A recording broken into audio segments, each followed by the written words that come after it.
Good evening, everyone. Welcome to Baiju's exam prep. First of all, tell me if I'm audible or not. Thank you. We'll start in a minute. Good evening, all those who are writing. Good evening. Good evening, guys.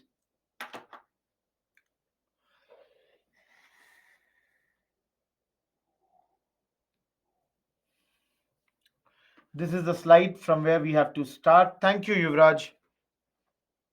See, anybody who had written mail to me till yesterday, I've mostly resolved them. Thank you, Ananya. I'm good. All good this side. Thank you, Pranav. I'm good, Manoj. All good this side. Hi, Kavna. It's written by Jews. Prajwal. Hi, Neela. Hi, Vivek. All good this side, Ananya. I'm good, Simran.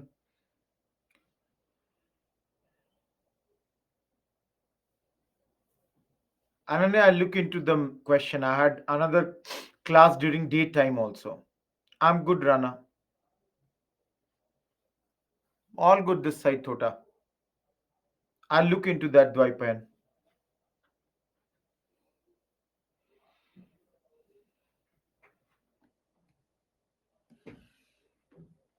I'm good, Samir. Okay, guys, let's begin the class. If you all remember, yesterday, those who were till the last moment, guys, we had covered these 6 issues.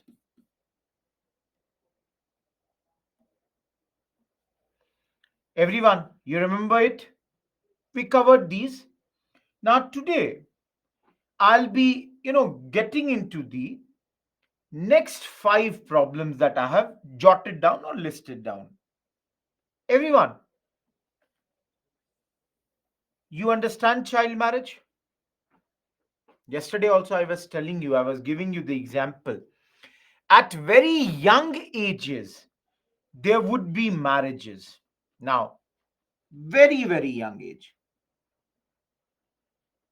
as young as 4 years, 5 years, 6 years, and both the male as well as female child, they would be you know married under this. Now, Rudraksh, write the mail to me for that. Sindhu, I am not sure about what you are asking. Yes, Tarun, at times before birth also. Now, if you all understand, child marriage was prevalent in all the religions. Every religion, this was prevalent.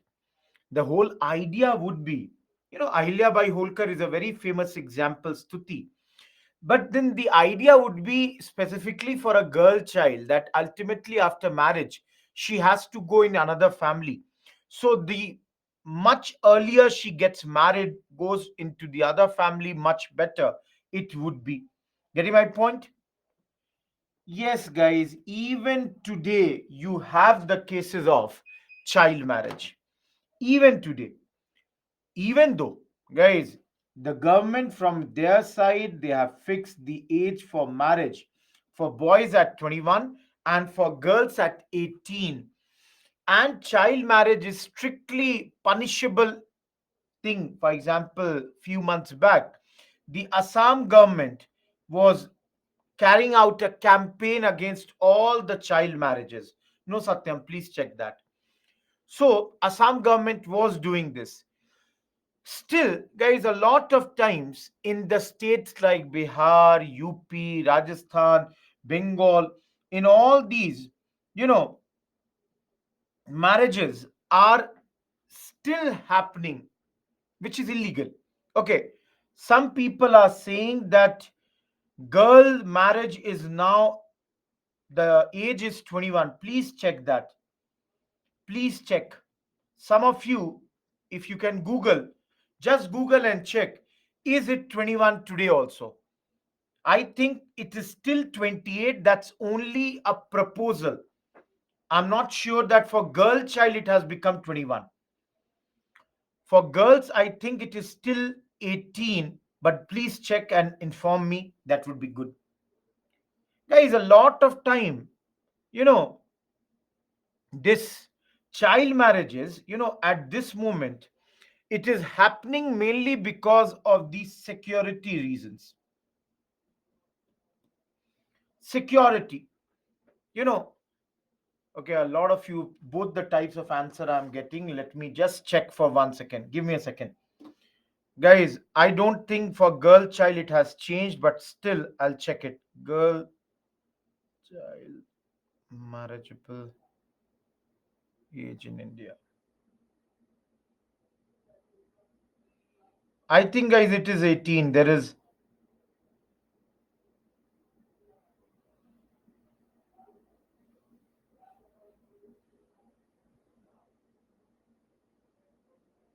guys, the bill is there. It is not yet there. Please understand, guys. That's what I'm telling you. Those who are saying it has become 21, it's only a proposal. Please understand. Don't confuse me also. The bill is not passed. The surety with which some of you have written it in the comment section, I also got confused for a minute. Guys, it is still 18 for girls, 21 for boys. It is a proposal. It has not become 21. Am I clear, everyone? Okay. Guys, female infanticide. How many of you understand this thing? All of you. Yes, killing the girl child, infants were killed.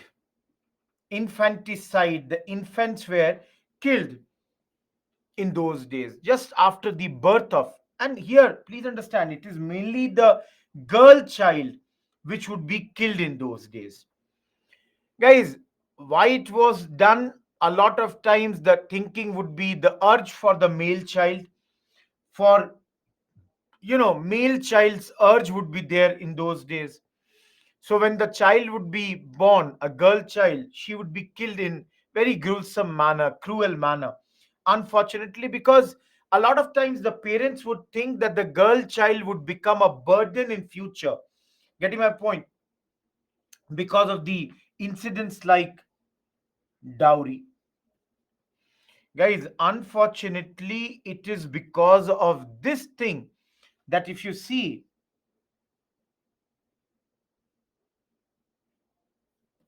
sex ratio, if you all see sex ratio in our country is poorer.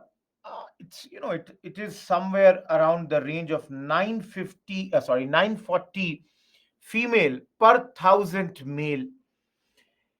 Guys, again, the government has brought a lot of laws in present times to stop the female feticide. For example, you must have heard about the PNDT acts. In social issues, guys, you will study about these PNDT acts and all. The idea is, that this wrong thing should be completely stopped in our country. And because of the efforts done by the states and the central governments, the number has slightly increased. All of you, please understand. Again, I'm repeating, this chapter is going to be done for you again in social issues. This part, the two slides which I'm doing the discussion here. Guys, if you all have, some idea, when any lady is pregnant these days, the ultrasound reports are not conveyed to the parents. The parents are not told that whether the child is a female or whether it is a male. The idea is, earlier what used to happen was, a lot of times, I'm saying not present era, 20th and 21st century, through ultrasound, if the guardians would know that the child is female, they would go for abortion. So the sex selective abortions would be done if the child is female. So all that has been, now the government is trying its level best to stop these wrong practices that are happening in our country. Everyone, female infanticide is clear? Okay, guys. Other issue was of the parda. Guys, how many of you understand what is parda? The whole thing is, the thinking would be that the women folk should be kept away from the men. That is, there should be screening of women from men, specifically unknown men, strangers. So, guys, some of you are mentioning everywhere. See, there is ghungats. At the same time, there are nakabs. You know, a lot of you must have heard about this. Even today, there was some report about, some girls asking for the burqa to be allowed to them when they are doing surgeries and all. Yes, whatever you call in this veils. In Hindus, it's ghungat. In Muslims, it is nakab, hijab, all those things. Now, understand, guys. Please be very, very clear. Parda and all, this is something that is a matter of choice for the ladies. But everyone understand, it is a matter of choice, but unfortunately, what happens is society expects us to act in a particular manner. So indirectly, there would be, that pressure on the ladies or on the girls to adhere to a particular set of mindset. And you all can understand, this is uh, what do you say, patriarchal society. So that thing is imposed on them. Now some people are asking, is parda good or bad? Guys, I cannot give you a yes or no answer in this. I'm not qualified here. My view in this case is, what a girl wants to wear, or for that matter, what anybody wants to wear, it should be their prerogative. It should not be, that somebody else is dictating anyone to go for some particular type of, dressing. So in that case, some places I understand, if, let's say, if you are going in the temple, if you are going in the mosque, there is some particular type of clothing that is expected not only from girls but from boys also. That is totally, sanctity of a place also has to be taken care of. That is no doubt about that, guys. Uniform civil code you will study in polity. Getting my point, guys? That is totally a different matter. But again, my point here is, it should be a right of choice. It is my choice. No force should be happening. Of course, again, I'm not denying some places, I'm not denying, guys, some places, a particular dressing, if it is being imposed, for example, in religious places, you cannot call it wrong. Dekho, all of you understand. I understand, I want to wear something, but then we live in a society. We live in a society, so we have to at times adhere to the norms of the society. So in the places, we'll have to do that again. But I'll rest this case, and I'll only say, it is a matter of choice. See, no way I would say that a Hindu lady doing gungat is regressive and Muslim women exercising their choice. I don't look from the perspective of religion. I look it from the perspective of choice. If a lady wants to do it, it's their choice. Am I clear? No, Aryan, it's not always. But then, when we are living in a society, we'll have to adhere to some norms. Guys, coming back to this, in those days, the whole idea was that the women area and the men areas were segregated. The idea was they should not mingle with each other. Even now, guys, even now in villages and all, the men folk don't come inside the houses. Reason behind that is that the house is seen as a place where the women are there, and men folks would stay outside. Now, guys, Chirag has a question. All of you, please understand. I'll give you the answer and I'll not be trying to hurt anybody's belief. Somebody is asking, Chirag is asking, if anyone asks that Parda system should be abolished or not, what should we write? Guys, if you ask me, I would say Parda system should be abolished. Getting my point? Now, there I will not say that this is my saying. I would say why I am saying Parda system should be abolished. I would say that why? Because I would say people like Sayyid Ahmad Khan said, I'm not giving my own view. Listen to me very carefully, guys. I'm not giving my own view. I would rather play safe here that our social reformers wanted to end this system. So I would try to be very, very safe in this. I would say that, see, again, I'm saying you may have some belief of your own. I'm not denying that. But here, rather than playing to my own belief or your belief, I would go according to the beliefs of some social reformers. Am I clear? Everyone, Dekho bhai, all of you understand one thing. We are preparing for UPSC. Our objective should be to get marks. As simple as that. My objective is to get the marks. Getting my point? No, no, Chandrasekhar, you have wrong notion. In Hindus also, Parda is practiced. Sayyid, I understand, but again, that's a view. Please understand, Sayyid. It is being asked on us. Getting my point? Guys, what do you understand by polygamy?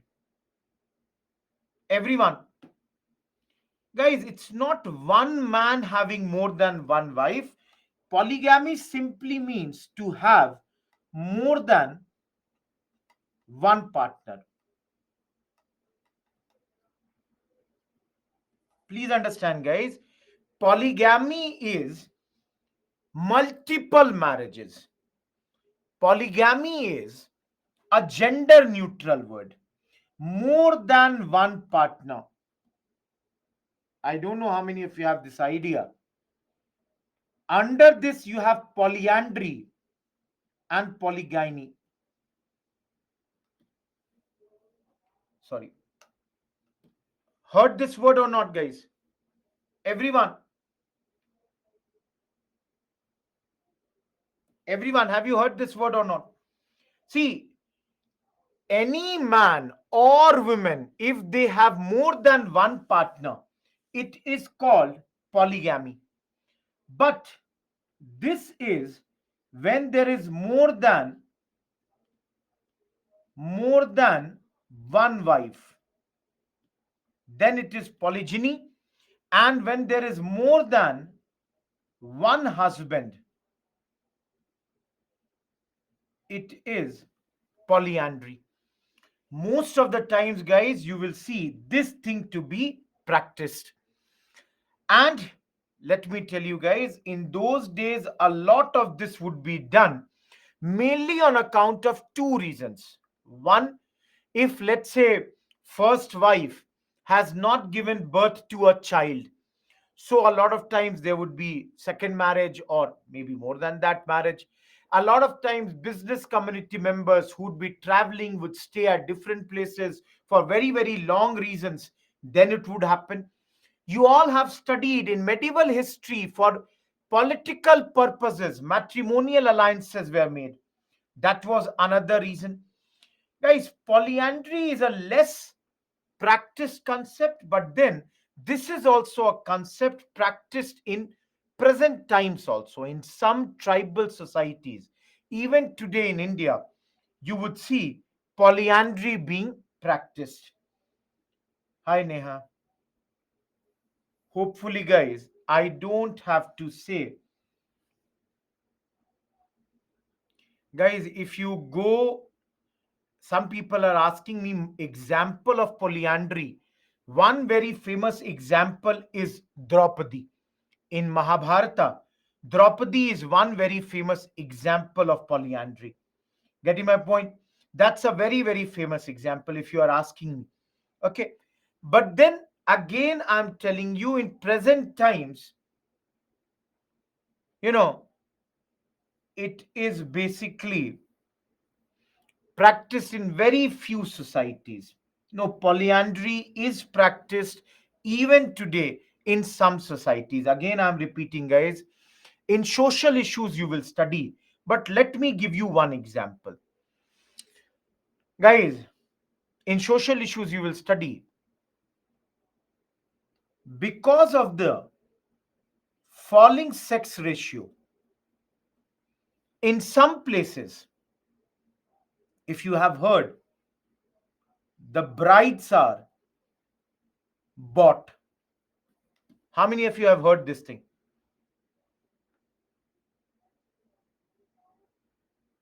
Guys, in some places, please read Hindu, you will get all these news. In some places, the brides are bought. Now, guys, what happened is, let's say in a family, there are three brothers. The elder one got a bride, bought a bride, got married to her, and now there is not enough money for the other two brothers. So, in some cases, again, I'm repeating, in rare cases, all the three brothers are married to the same girl. So, guys, doesn't it become an example of polyandry? All of you, doesn't it become the example of polyandry? See, I will give you a very simple thing. Go and Google it today, study about this. I'm not sure whether it is practiced in Bihar or not. Those who are writing about this, I can see some states are being mentioned. I would request you people to slightly study about this. Anyways, this would be taught to you in social issues.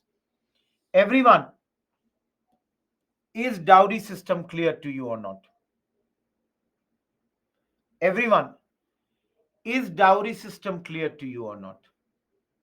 Okay, my simple question. I don't know how many of you are right now in this class. Guys, I have a very simple question.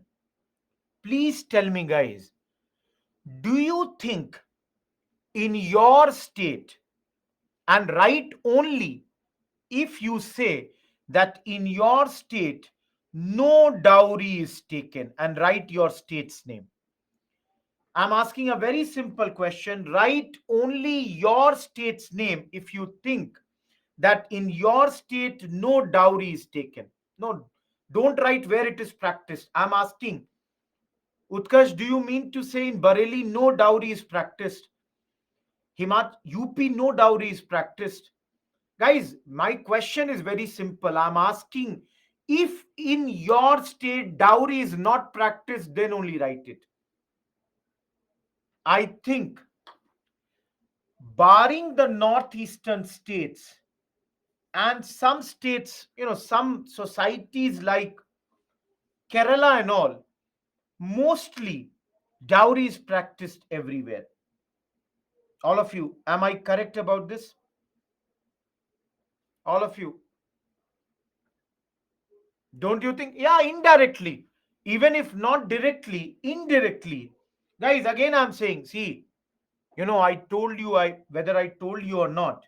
Guys, in some society in Kerala, Shalini, please understand, in some societies in Kerala, I'm not saying every, you know, I'll tell you, except, again, I'm repeating, guys, I don't know whether I've told you or not, except for Chhattisgarh and some states of Northeast, I have taken one or two class everywhere. And I can tell you, this is something I ask everywhere. Unfortunately, this is a thing which is being practiced everywhere. Yeah, now you may use these fancy words like gifts. Barat ka swagat अच्छे से करिएगा. You know, give some good things to the people who are coming to the function. These are the new wordings. Please host a very good function, reception. These might be new things, new fashionable words. But then, unfortunately, guys, this is one thing that is in spite of a lot of efforts not going. Yes, absolutely, I believe it is up to the younger generation, the educated fellows, to stop it. That has to be stopped. But then it is continuing. Guys, government has brought the laws. Dekho, there is no dearth of laws in our country. For every wrong thing, to stop it, there are laws. But then, unfortunately, it is practiced. Astha is saying it has come down to a great extent. How many of you feel it has come down to a great extent? How many of you feel it has come down to a great extent? Astha, let me tell you, I think only till now, only one yes I have got, and at least 20 to 25 no. Forms have changed. Those who are, uh, not taking it great, but then unfortunately, this is being practiced in different manners. Everyone, I'm done with this chapter. Any doubt? The yesterday I started, today I have ended, and let me show you one slide.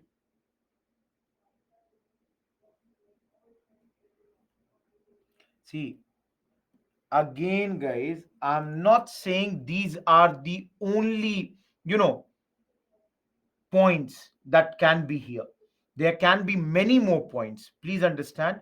Kritika, day after tomorrow, I will show you 2017 PYQ from the previous two slides. I will show it to you. I will show it to you day after tomorrow, the questions that come from this particular topic. Yes, Aksha. Everyone, see, these are the topics. This two slide will again get repeated for you in social issues. Don't worry about that. Please study slightly on your own, and still if you have some doubt, please you can write. You can write to me, I'll answer there. Okay, guys, let me move ahead. Dekho, everyone, no Dinesh, not right now. See, it's not that there are problems only for the women. How many of you have heard about depressed classes? Guys, who are these depressed classes? What you call today as scheduled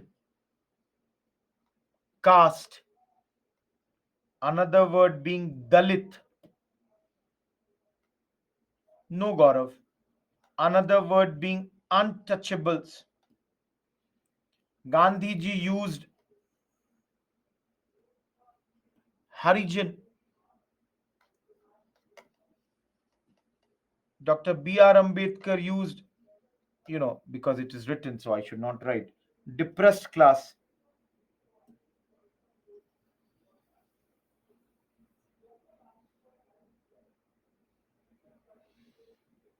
Guys, tell me, what are the problems that they would be facing? Yeah, Shudras, everyone. Absolutely. The first is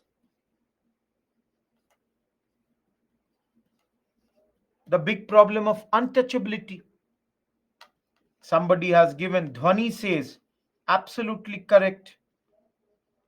Lack of education. Absolutely, Gaurav says, lack of access to the pilgrimage center and even common places. Akansha is correct. Lack of respect. Of course, guys, poverty and associated issues. No doubt about that, guys. Exploitation and operation by upper caste. No doubt, I'll put this also. Lack of social mobility, socially boycotted, untouchability, that is the thing. Yes, Gaurav, manual scavenging,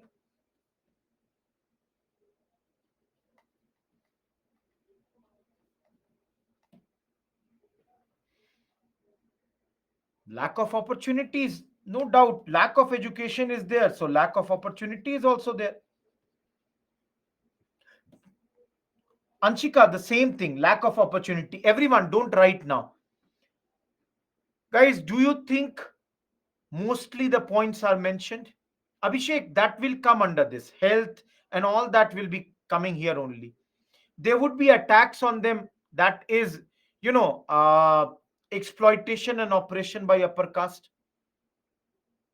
Astha, that is, of course, lack of respect. There we will put them, that point. Less salary is exploitation only, guys. Lack of sanitation, manual scavenging, and all. There only we will mention Sakshi. Chandrasekhar, I did not get your question. Everyone, do you all understand all these points? Everyone, do you understand all these points? Sandeep, I did not get your question. Guys, poverty, if they are not educated, if they don't get opportunities, don't you think they will be poor people? All of you, don't you think they will be poor? What is manual scavenging, guys? What is what is manual scavenging? Okay, I'll tell you guys. 2 points many people are asking.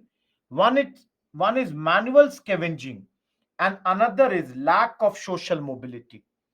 Guys, manual scavenging is when the drains are, the people who clean the drains, who carry the waste, even the excreta on their head.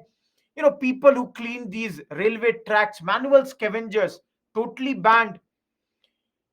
The governments have passed the law. Manual scavenging has to be ended, but unfortunately, it is still practiced. Everyone, isn't it? Those who are not understanding this point, guys, again, in social issues, you will study. In our caste system, there is stratification. Stratification means, okay, you belong to this caste, you are here. Okay, you belong to this caste, you are here. Okay, you belong to this caste, you are here. So, guys, mobility is people can move up and down.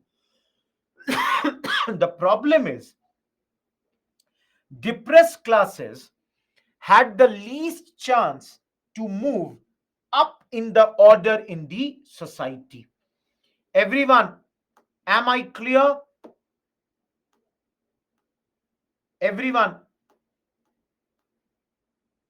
guys, देखो फिर से, everyone, I'm telling you why I have taken, see, today 34 minutes have passed on this two slide, and yesterday 20 minutes. Why did I do this much? This is not my area. But because all these points will time and again come when I'm starting this chapter. Guys, this is totally a social issues topic, but I have clarified all these at the very beginning. Am I clear? Issues, Pragya, issues. Okay, guys, let's begin now.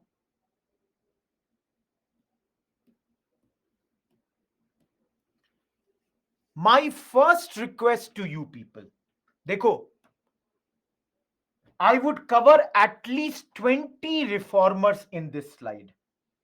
My request to you people would be, don't do PhD on anyone. You will get thousands of information on every person. Whatever notes I prepare, just mug them. Whatever I say is important, focus on them more.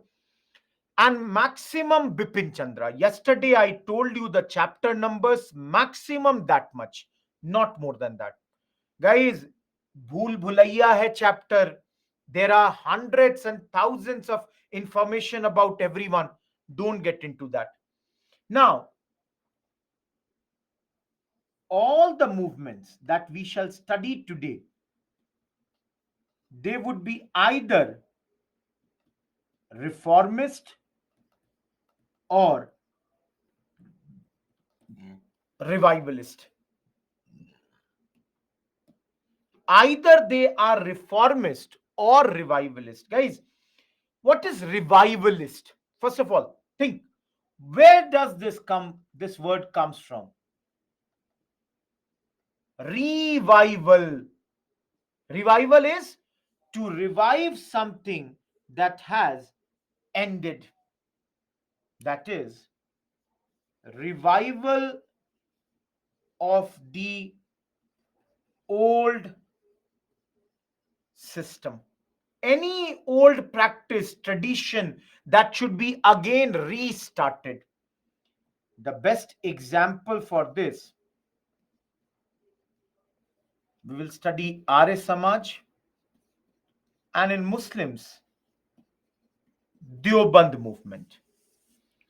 On the other hand, guys, reformist, they are saying according to the changing times, we need to respond to time. We need to bring scientific temper of the modern era and use it in our, religions. And the best example here is none other than Raja Ram Mohan Roy, and in Muslims, Aligarh movement. Aligarh movement of Sayyid Ahmad Khan. So, guys, if anyone asks you, what is the commonality between these two? Commonality is they both are appealing to the lost purity of their religion. Guys, what is commonality? They both are saying something wrong has happened. We need to rectify. So now, guys, your question will be, then what is the difference? The difference is they both have the difference, magnitude, the better would be in degree. Guys, degree of what? Degree to which it relies on tradition or on reason and conscience. So, guys, who will rely on tradition? Everyone tell me, who will rely on tradition? Absolutely. Revivalist. They would totally rely on tradition. Whereas reformist, they would rely on reason and conscience. Everyone, absolutely, Somo, to certain extent. So, guys, rather than taking a separate slide, all of you tell me, if tomorrow anyone says, what were the reasons for this movement? Bhaiya, kyun shuru hua? Why was these movements started in 19th century? All of you, can I give the first reason as modern education? All of you, can I give the first reason as modern education? Britishers brought with them modern education. Almost all of our initial thinkers, they were Western educated. Now, guys, some of you are writing. So, can I say this is basically the impact of British rule? All of you, can I say that these movements began in our country to certain extent because of the simple reason that the British rule came to our country? all of you, you know, second, reaction, or I should not write reaction, I should write rather, just give me a second. I should write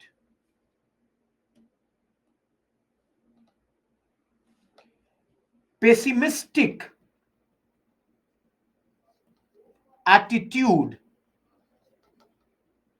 towards Christian.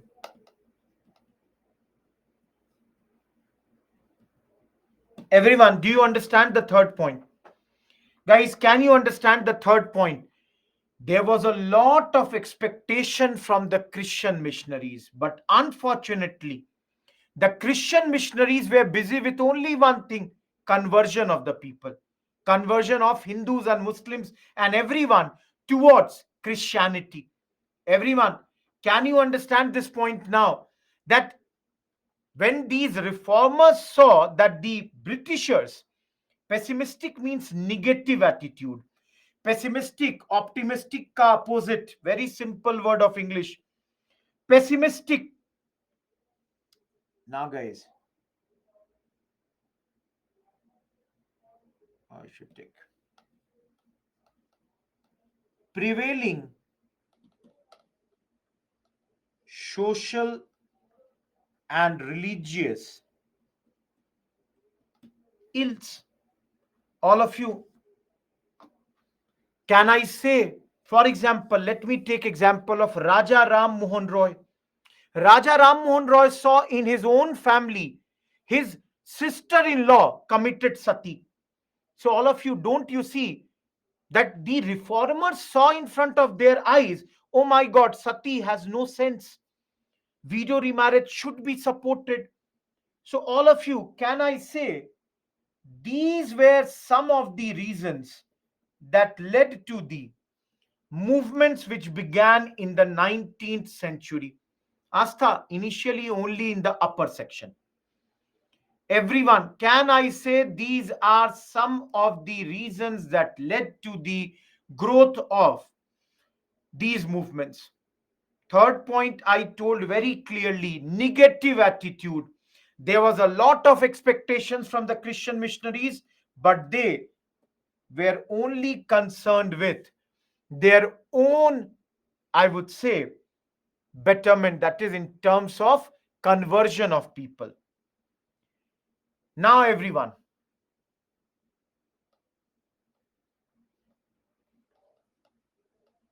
Raja Ram Mohan Roy. Heard this name, everyone? My question: who gave him the title of Raja? Guys, who gave him the title? Absolutely. Akbar II. Sayyid is correct. We have studied it last week. Now, let us start with some personal information about Raja Ram Mohan Roy. 22nd May 1772, Hooghly, Bengal. He is born. Guys, he's a multilinguist. Multilinguist means he knew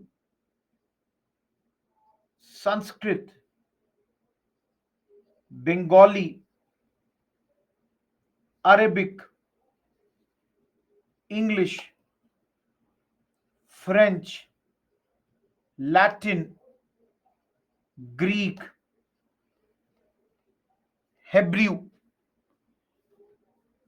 etc. There are many, many, I would say, languages that he knew. I don't think he knew Hindi. I'm not really sure.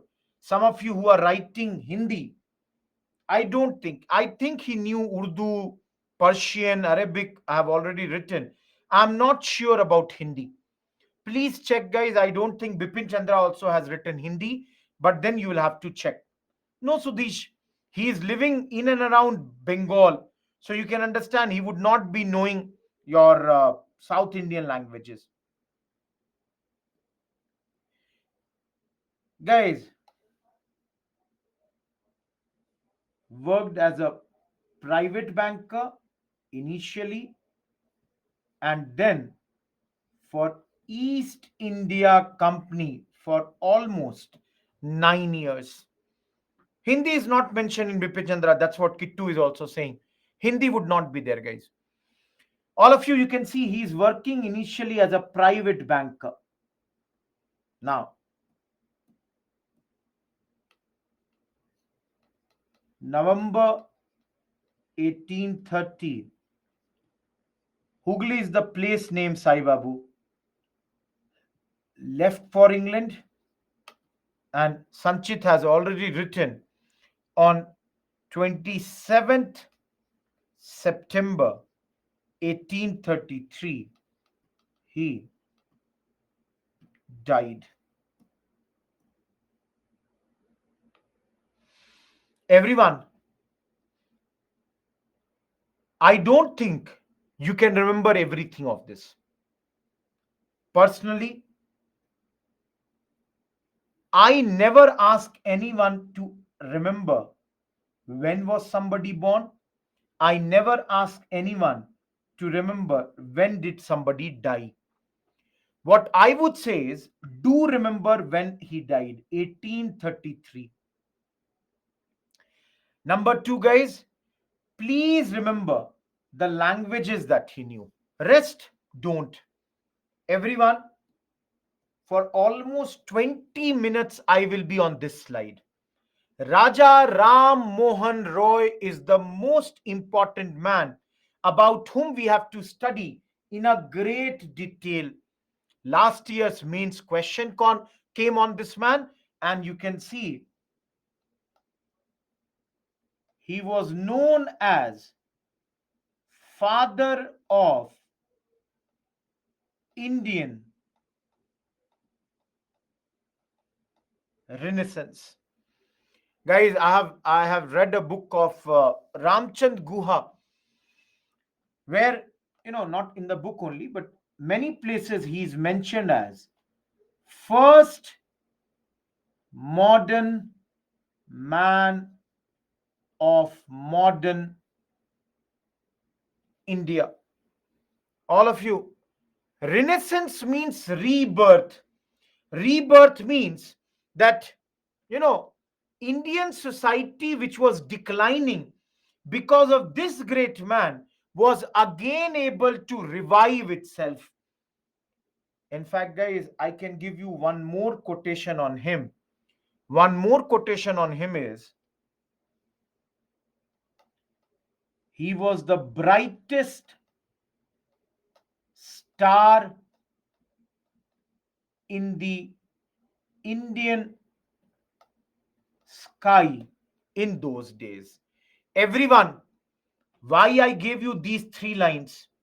Everyone, why did I give you 3 lines? This should be your introductory remark. When you are writing anything on Raja Ram Mohan Roy, don't start with a very average opening that he was a great reformer who was born in Calcutta or in Bengal and he did a lot of things.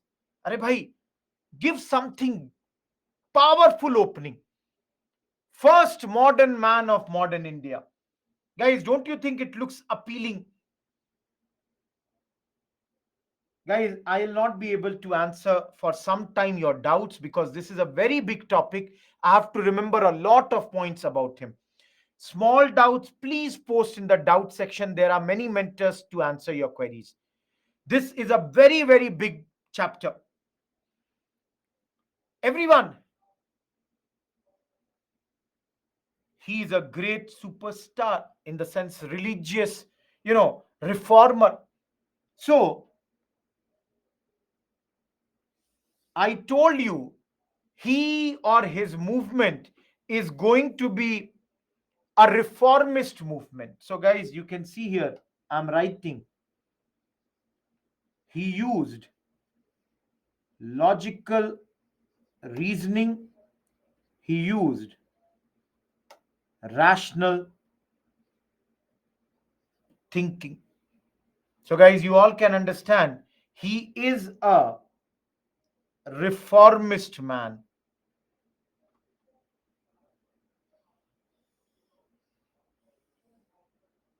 He is a reformist.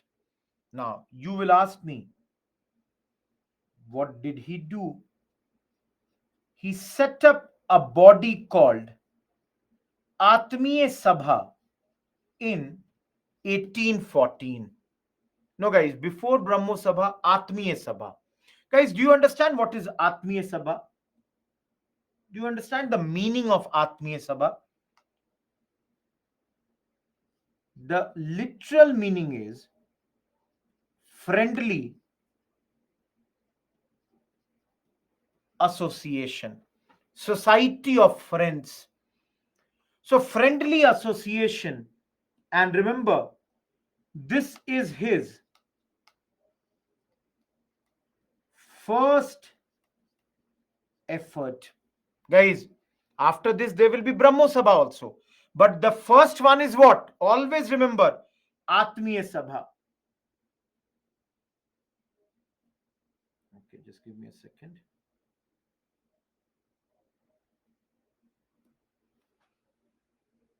Guys, here only I am writing this Sabha remained for 5 years, 1814 till 1819, when it was wrapped. There was no office. Please understand, Raj. There is no office of this. This Atmiya Sabha, it used to function from his own residence. That means his office was his home only. He would set up this office at home. Now, house, yes, in his house. Guys, residence means house. Now, Rajesh is asking, what did they do here? Everyone, see here. What did they do here? Motive. Akansha, I'm telling you the motive of this. Pragya, there is no names. Just remember this. No, not right now. Please understand, guys. Motive is to recite Hindu scriptures, sing hymns, do discussion on religion and social issues. These are the various things that they are discussing. Now, guys, Prasad is giving me correct answer. Let me tell you guys one very important man. Devendranath Tagore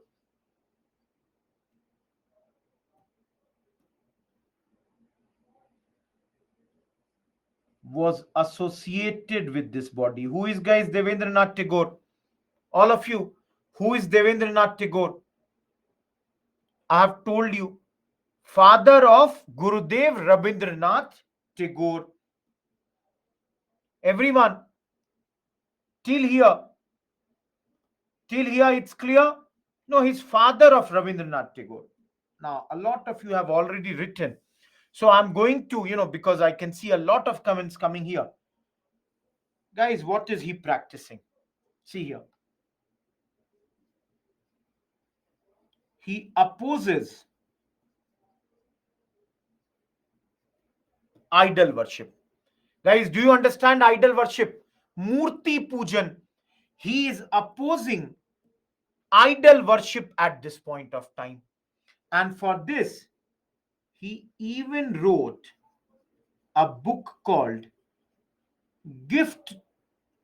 Sorry, not this is not here. Sorry, just cut this line.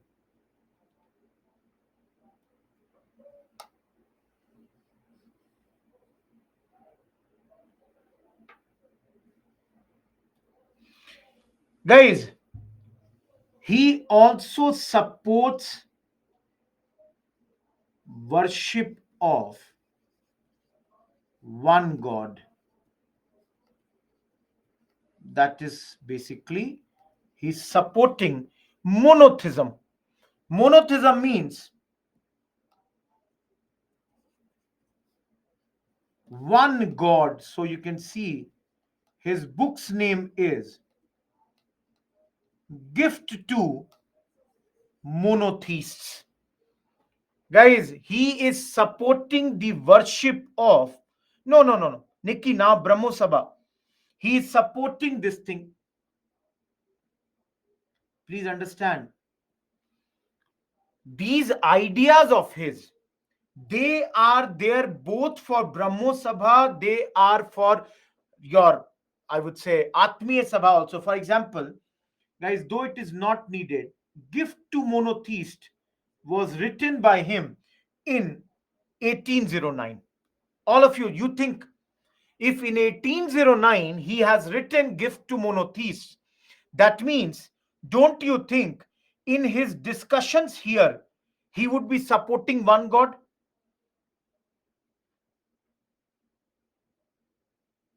Guys, did a lot of things for education and for prelims. This part is very important. See here, set up Hindu college along with David Hare in 1817. Similarly, Anglo Hindu School 1822, Vedanta College 1825, and Alexander Duff was helped to establish Scottish Church College. Vedanta is 1825. All of you, Hindu college, it's not Hindi college, Dinesh. Please see, I have written Hindu college. Sandeep, great. You are a student of this college, then great. All of you, oh, these colleges are in and around Calcutta, Sakshi. Everyone, can you see here? These are the contributions of Raja Ram Mohan Roy in the field of education. Everyone, can you see this or not? So, guys, tomorrow, if anyone asks you a mains question, write the contributions of Raja Ram Mohan Roy.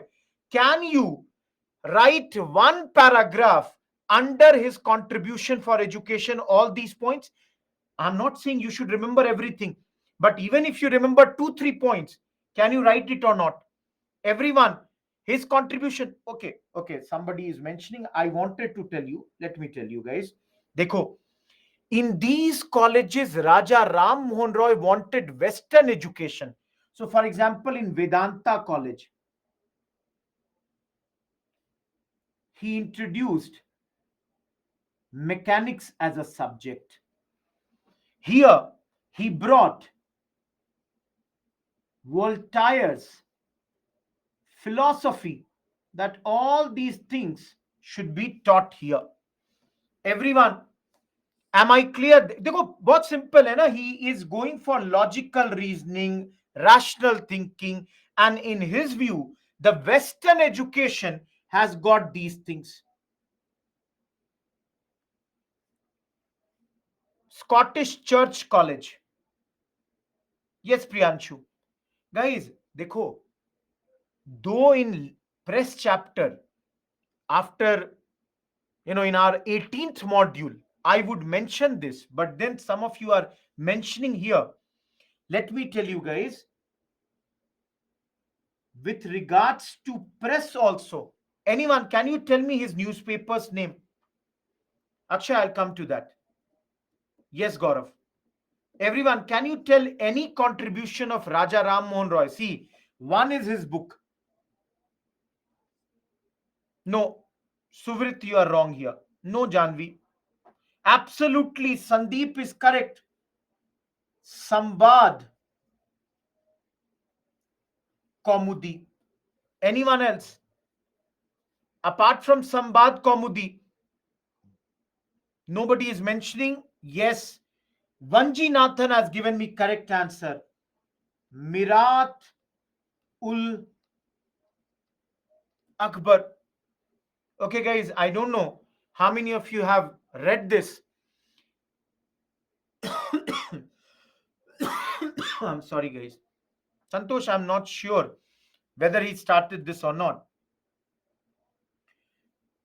In your Bipin Chandra, there is precepts of Jesus. This was also written by him. A lot of you are mentioning Samachar Chandrika. Yes, Miratul Akbar is Persian. Samachar Chandrika. How many of you have heard about this?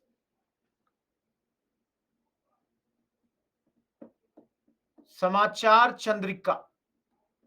Heard this? See,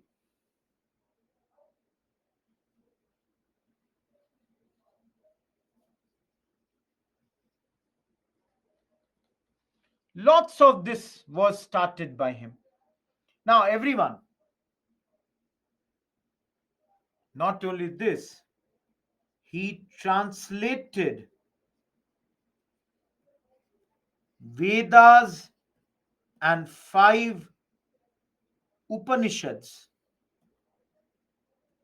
into Bengali.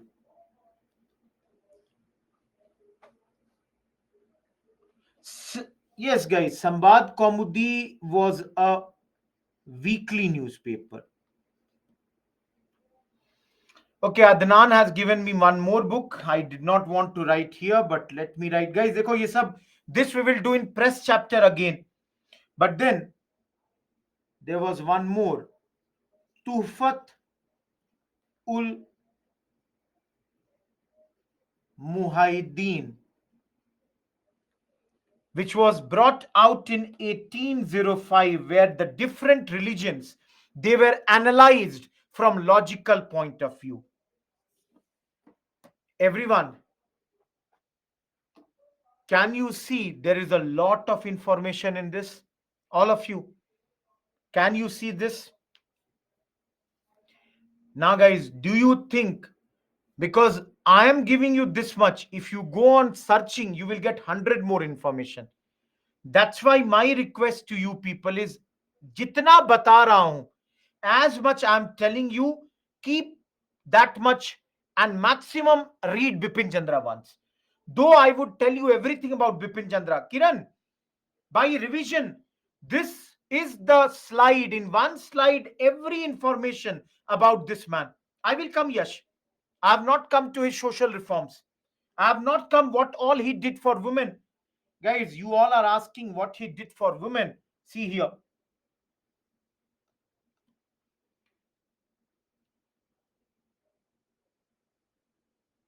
See here, guys.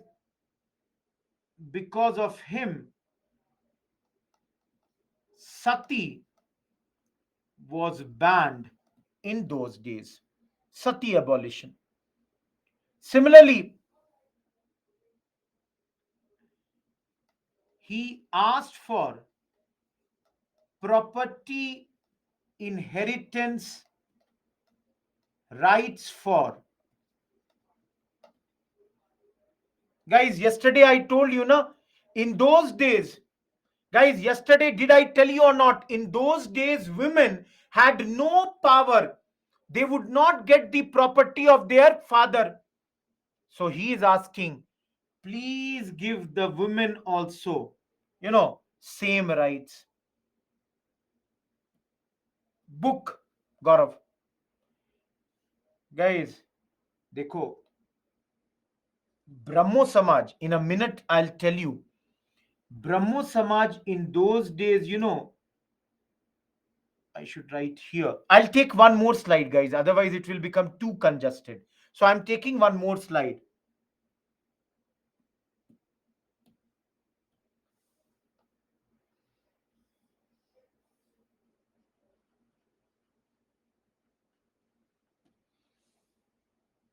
Getting my point? You will see Raja Ram Mohan Roy later established. Thank you, Sayed. Guys, I'm making notes for you people just to save your time. I don't want you people to waste a lot of your time later in trying to write all these things. This is only to save your time, nothing else. Because I know the pain that any student goes through, because I have prepared for this exam. I know how much hard work it goes in making every notes for everything. And that also, there you don't have to study only modern, you have hundreds of these subjects. So guys, for modern at least you have these notes. It is exhausting, but then I cannot do anything, guys. Use this. No, he is using initially, guys. Getting my point? Now it is, guys. Now property inheritance rights is there for women also, equal. My grandfather had two daughters, two sons. Everything equally divided amongst four. So that's the thing. Guys, come to Brahmo Samaj. Established on 20th August 1828. This is their first meet. First time they are meeting here. Guys, in those days, it was opened for everyone. Everyone could join this body, but then everyone, please see, but mainly Bengali Brahmins were the attendees. Getting my point? Krutika Raja Ram Mohan Roy. Till 1930, nobody needed the membership of this. There was no formal organization. But guys, from January 1830, they started as an organization from their own building. Okay, I made a mistake. I wrote 1930, guys. It will be 1830.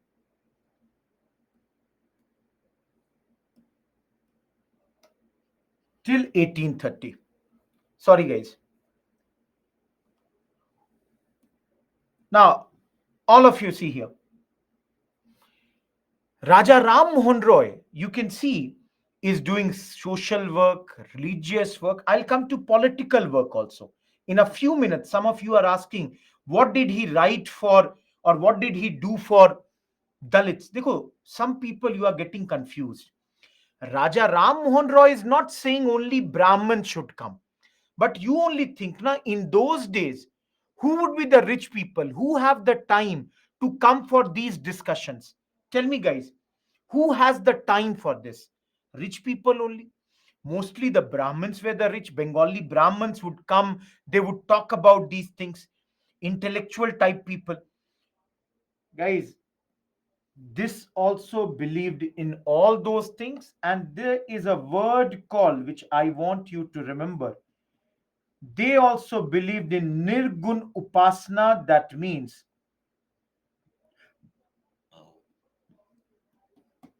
formless worship. Now, I have got a question from, I saw Santosh.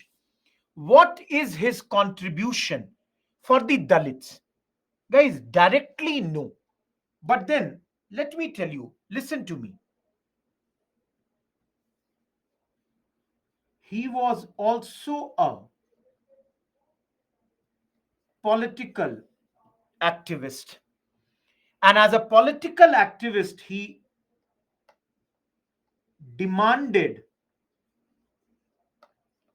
fixation of maximum rents. Everyone, just wait for a second. I'm explaining. He condemned the oppressive practices of Bengali zamindars. All of you, Nirgun Upasana, formless worship. That is, there should not be, you know, any form idol worship. Now, all of you, somebody asked me, did he do anything for the Dalits? All of you tell me, maximum people who would take the lands in those days for rent would be who? Maximum. Stuti, maximum. All of you tell me, don't you think these people would be those who would be from the lower classes, castes? So, guys, indirectly, don't you think Raja Ram Mohan Roy is trying to help the poor people who are mainly coming from these particular communities? Guys, apart from this, asked for reduction of export duties, asked for abolition of companies trading rights. I'm not telling you because we have studied these 2 points. And lastly, guys, he demanded judicial equality. In those days, Indians and the Britishers, they did not have the same level of judicial equality. Everyone, are these points that what he did as a political activist clear to you people? All of you, British Vidya, he is demanding these things from the British because ultimately East India Company is ruling at this point of time. Ananya, we will study him later. Guys, last slide on this man. Do you all understand what is internationalist? Guys, do you understand what is internationalist? No, no, he did not demand freedom. Please don't get this. Guys, influenced by French Revolution. You all must have heard about French Revolution, guys. He was hugely inspired by the ideas that came from this. Similarly, talked about brotherhood amongst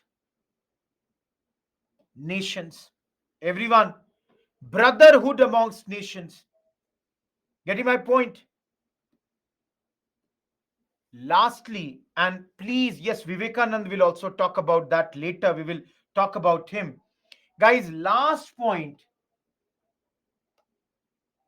he supported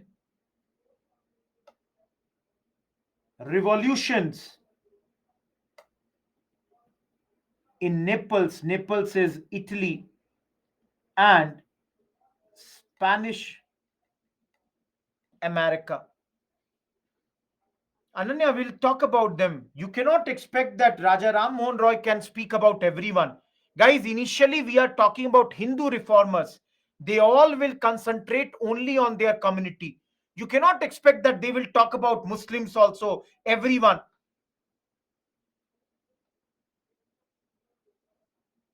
Please understand this word. This line will confuse some people. Condemned the operation of Ireland by absentee English zamindars. All of you, think about this, guys. We have studied na absentee zamindari. Guys, do you understand? Similar like this, Irish people who would be oppressed by the zamindars of Britain, he's criticizing them. And everyone, please see here what I'm writing.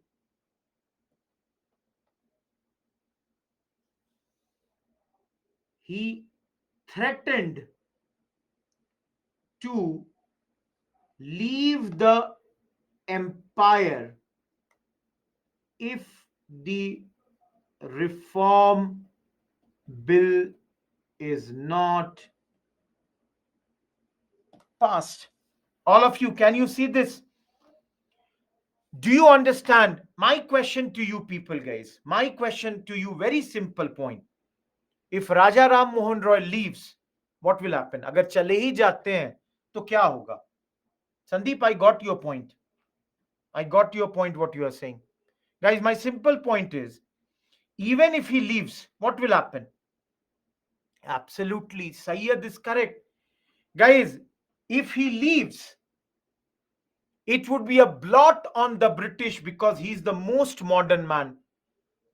So, guys, he's threatening that please stop this operation of Ireland by absentee zamindars, and for this, pass the reform bills.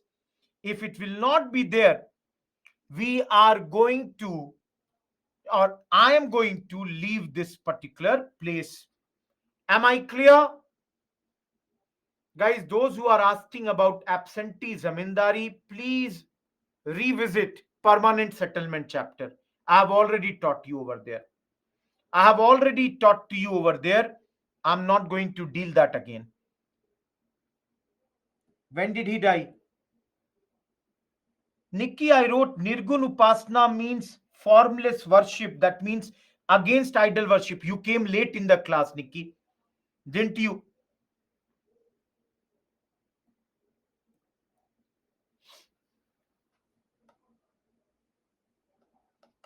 1833, he died. So, guys, you all can see this is a very, very big setback for this Samaj.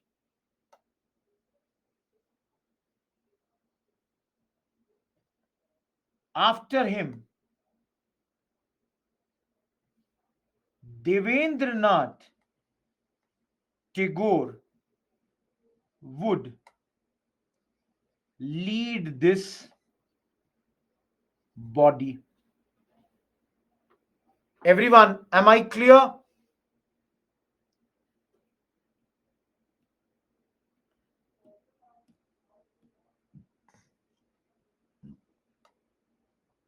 See here, I'm writing here.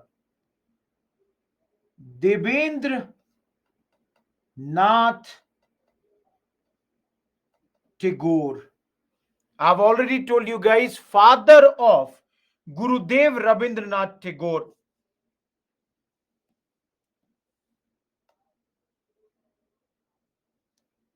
Guys, he already has his body. Adnan is saying his body's name is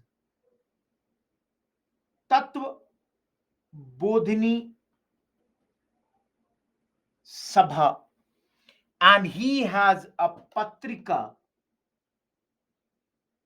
Tattva Bodhini Patrika. Guys, those who are asking,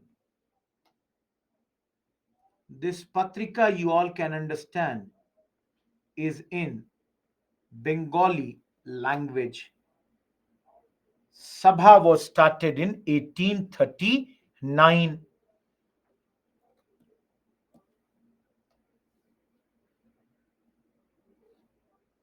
This Patrika's objective was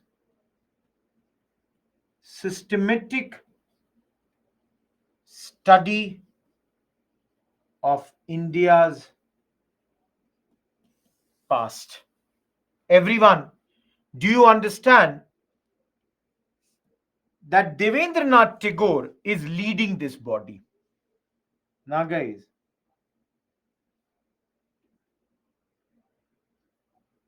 Keshav Chandra Sen later joins this body.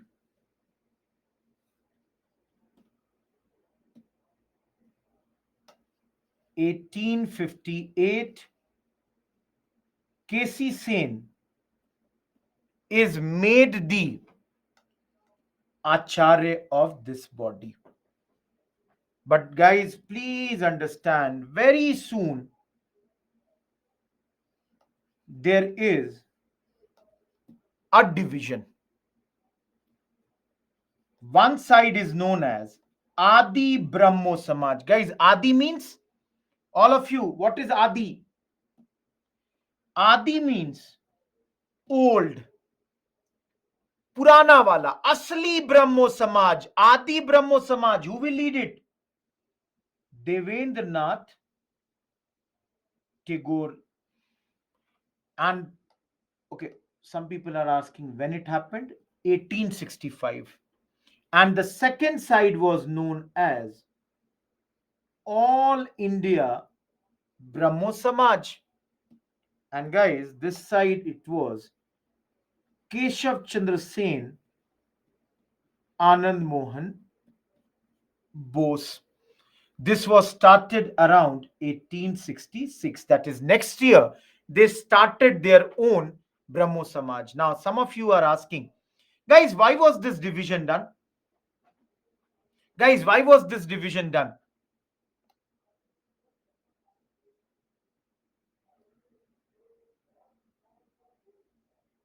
Absolutely, there was a conflict of ideas. Which pen should I take?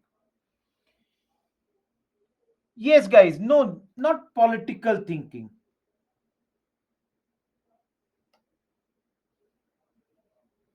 Sacred thread was allowed in these meetings, and Keshav Chandra Sen opposed this. Guys, in these meetings of Brahmo Samaj in those days, sacred threads were being used, and Keshav Chandra Sen opposed this. Other than that, also, Keshav Chandra Sen was much more modern, wanted to bring new ideas, which was not liked, and he was removed from the position of Acharya.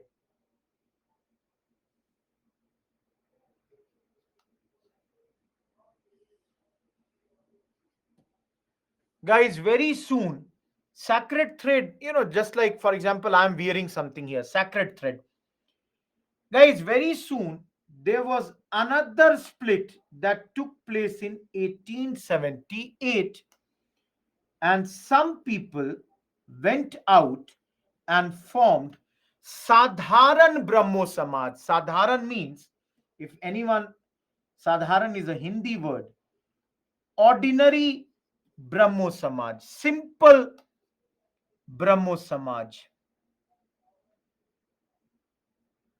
Guys, you will ask, why was this division now? The division was because Keshav Chandra Sen married his minor daughter to the Raja of Kuch Bihar. All of you, do you understand? Don't you think people would be angry? All of you think now. Throughout his life, Keshav Chandra Sen used to oppose child marriage. And now he got his own daughter married when she was a child. And he gave no reason for that.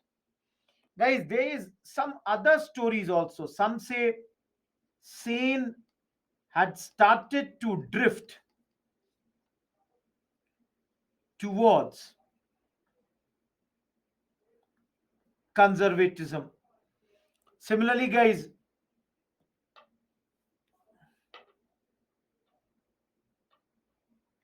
some people started to glorify him as an incarnation. Incarnation समझते हो? Guys, do you understand incarnation? Anyone who understands? In Hindi, we call avatar. Avatar means incarnation of a particular god in a new form. Getting my point? He has taken birth.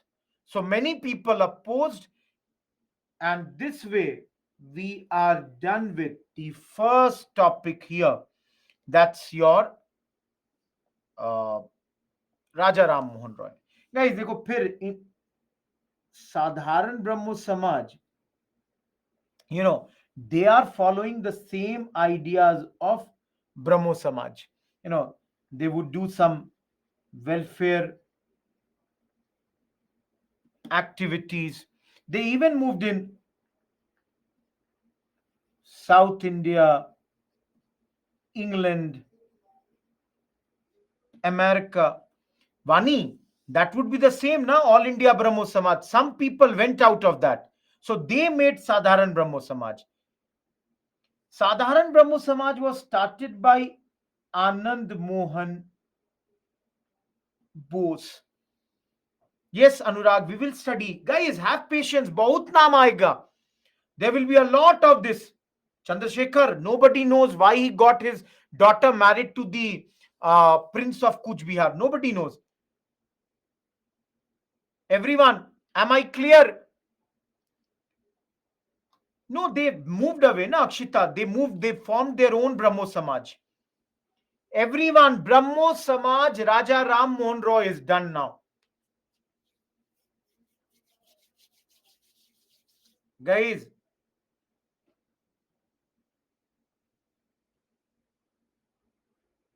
slide number 1, slide number 2, slide number 3, only on this. Ha, Sachin.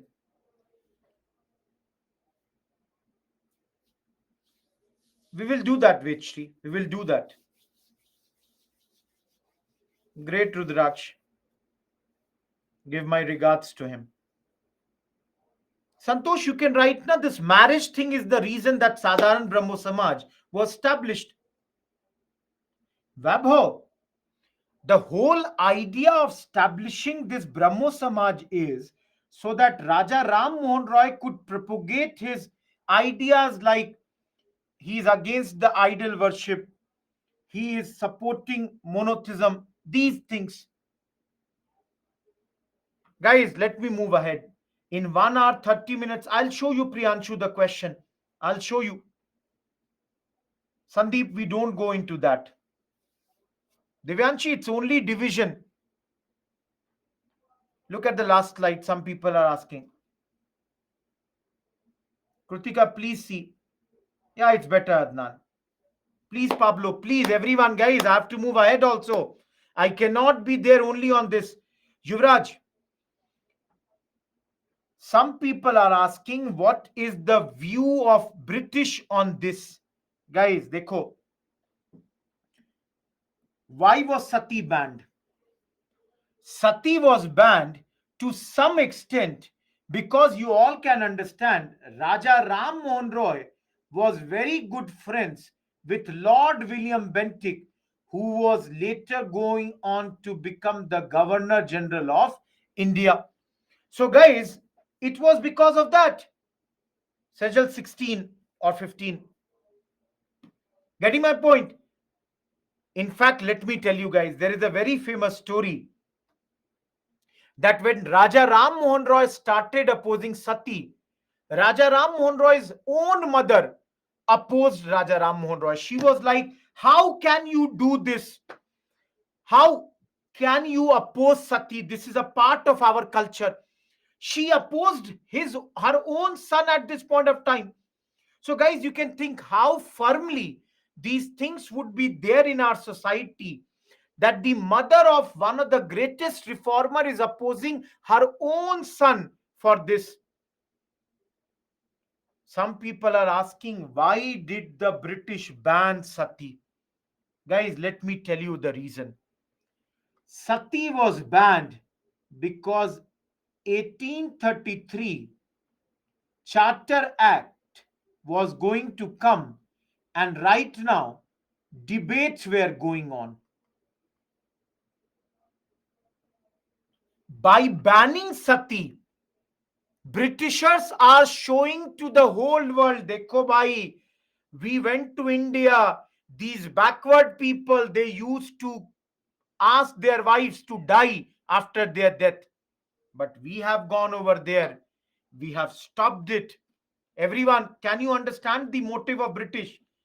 They are doing a welfare, but there also it is to show their own greatness to their own people. देखिए हम गए, we went, so we did this. Guys, yesterday only I told you, na, who are we? We are immature child. Who are we? We are white man's burden, which they will call us later. Dol Govinda, yesterday only I told you, no?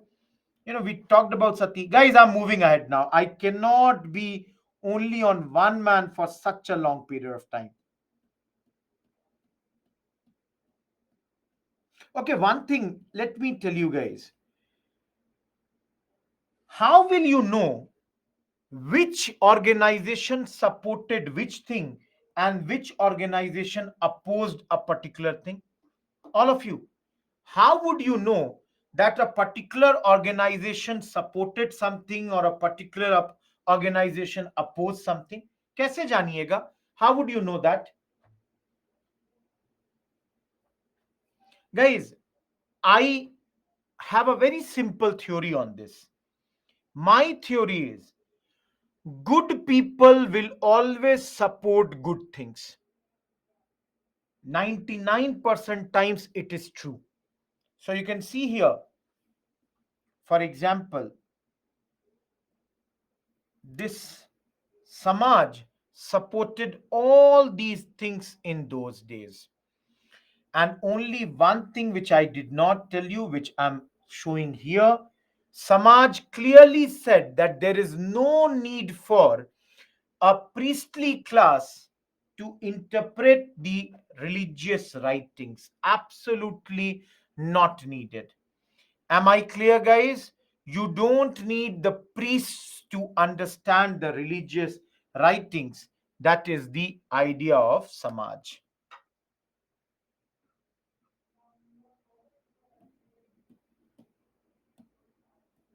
Everyone, am I audible?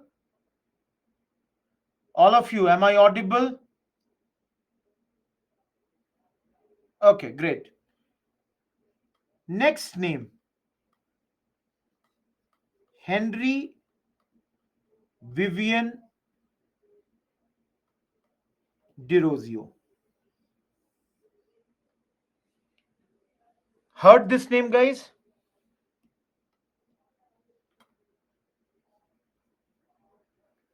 His father is of Portuguese origin.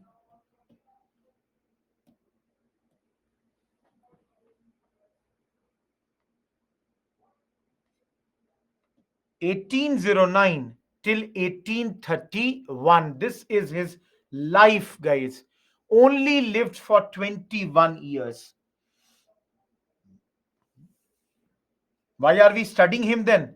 The thing is, in these 21 years only, he became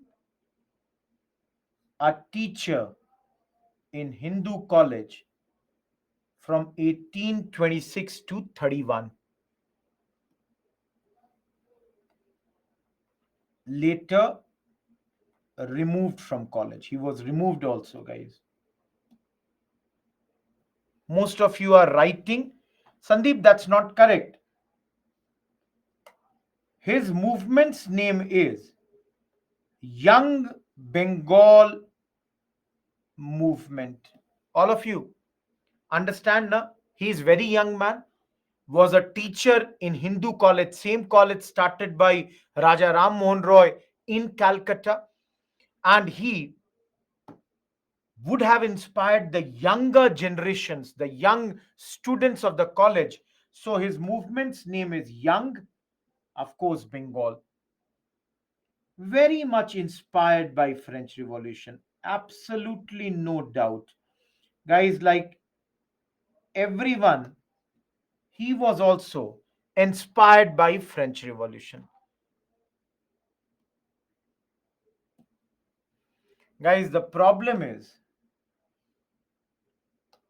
this movement died early. Now, guys, if anyone asks you, why did this movement die early? You all can tell me the reason. Because the leader died early. Those who are asking about this, he died because of cholera. And guys, the other reason this movement did not get a lot of support was because of the radical ideas. What are these radical ideas? Kiran, that is his lifespan. What are his radical ideas, guys? You know, radical ideas about liberty and freedom. Extreme ideas. He was calling for equality in those days. Guys, some of you are asking this, what all ideas? Let me tell you one idea. You know, demanded Indians for high positions. Guys, think now. Demanded these that Indians should be given higher positions. Did we not study earlier? Indians were not given the higher position. Guys, civil services. Yesterday we studied it or not? Guys, similarly, he even questioned the authority of the British presence in India. He even questioned that how can, Britishers be there in India. Guys, if you do not understand, these are very radical idea. In those days, Indians were not given senior positions, and one man is saying, no, give them. It is very radical. One man is questioning that how can the Britishers be in India? Don't you think this is very, very radical? Think about this, guys. That's why your Bipin Chandra writes that perhaps he was the first nationalist poet of India. Guys, in your Bipin Chandra, it is mentioned. I don't know in Spectrum what chapter it is. In Bipin Chandra, it is mentioned that maybe he was the first nationalist poet of modern India. Absolutely, guys, you can say this movement died early because they did not have no connection with the masses. They could not connect with the masses. Everyone, guys, Gaurav, French Revolution was known to the people through, newspapers which had already started in 1780, through the writings, all that.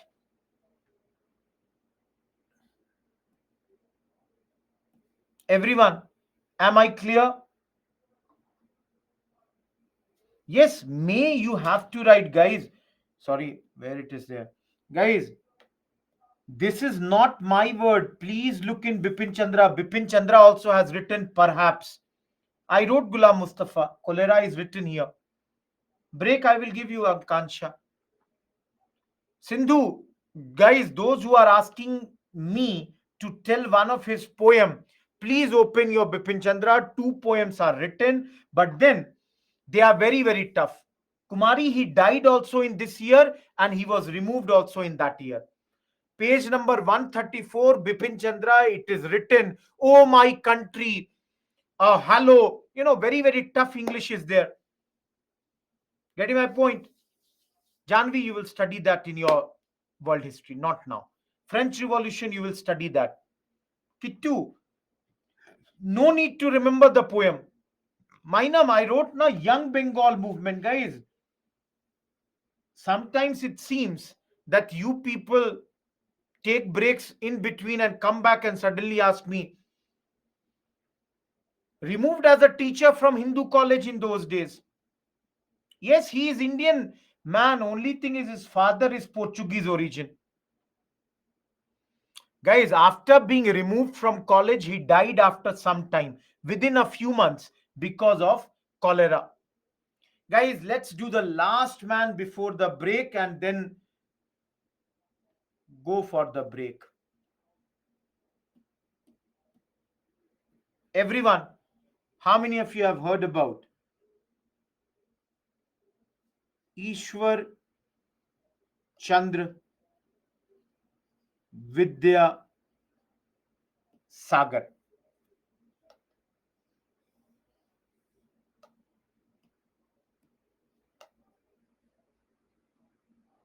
Vidya Sagar means ocean of knowledge.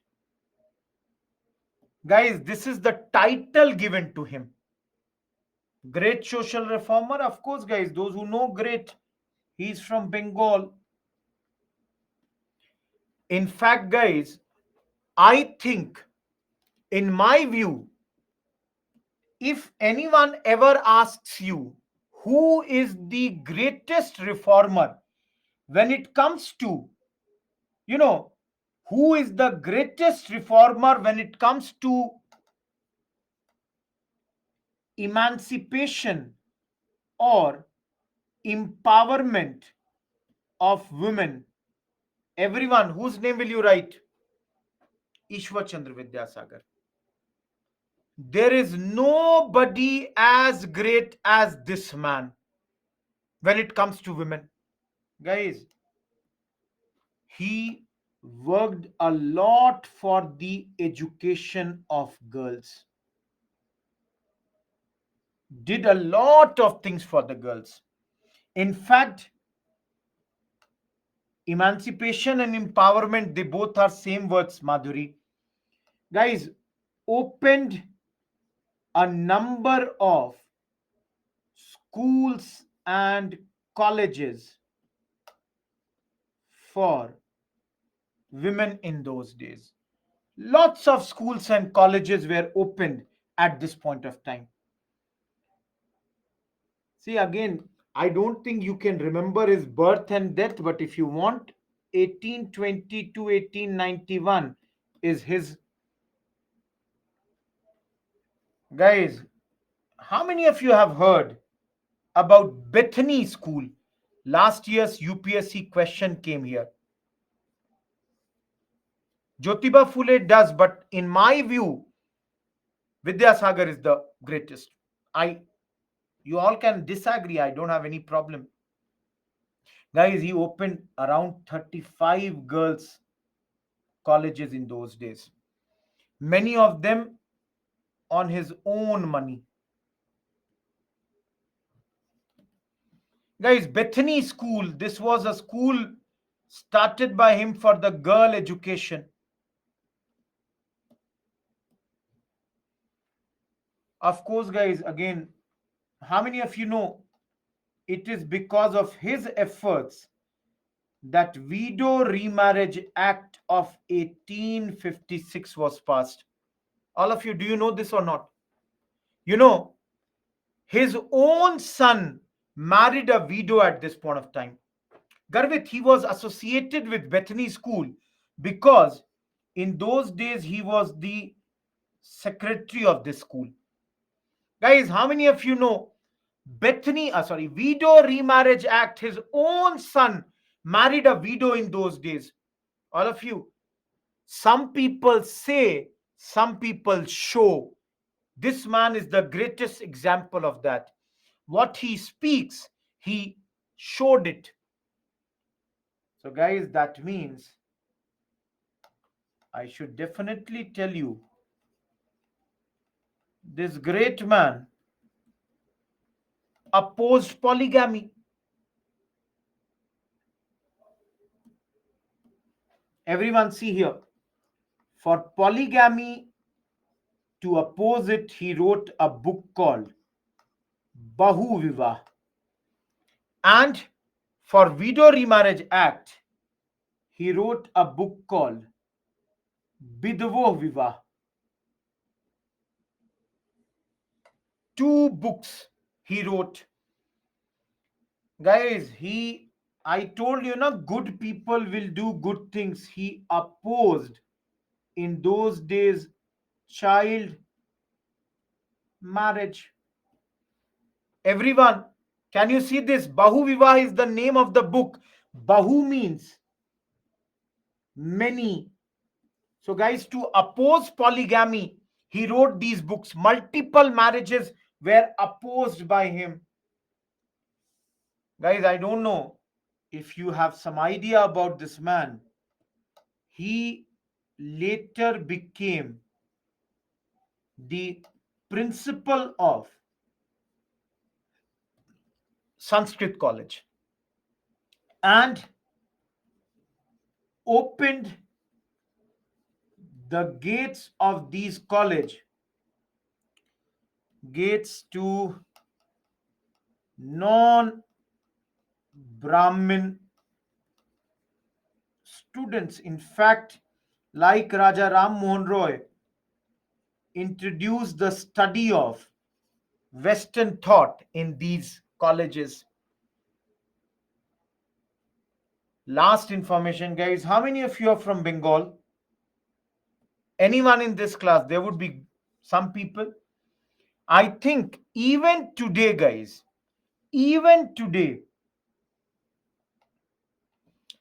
in Bengal, his one book, Barn Parichay, is taught to the students. Barn Parichay, my spelling might be wrong. Barn means, guys, in Hindi, Varn, alphabets. Parichay means introduction. So, Barn Parichay, this book was written by him, which is taught even today. Vaibhav, Sanskrit College. Guys, why was this book started or written? Because in those days, Bengali did not have all the alphabets. So he designed some of the alphabets for Bengali. And this book was written to simplify Bengali.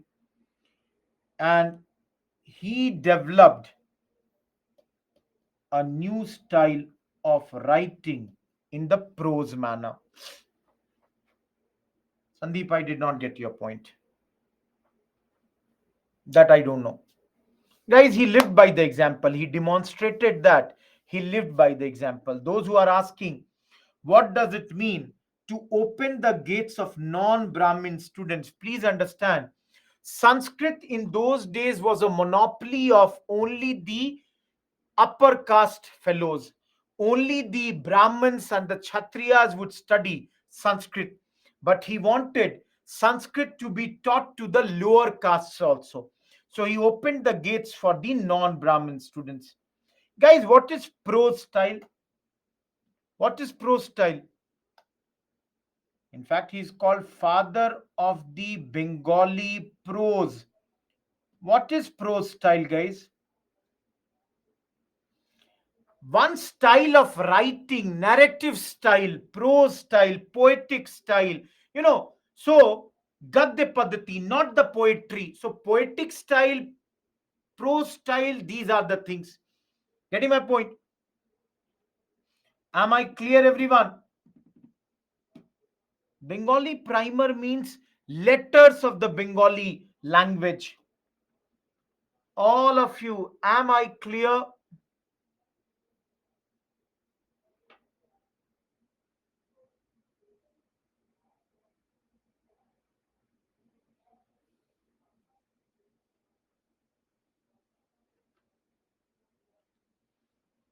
Let's go for a break.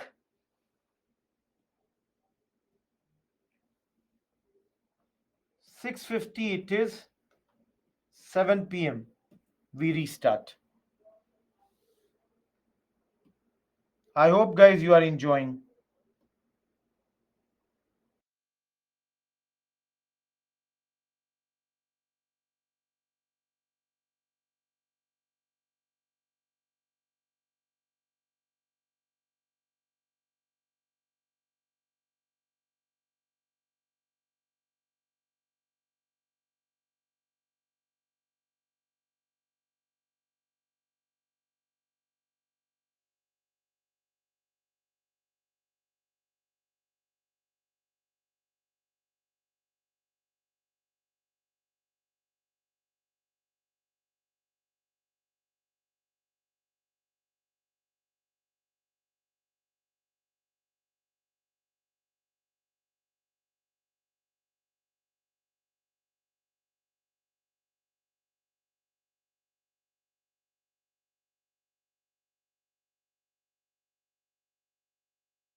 Hello, everyone. Am I audible?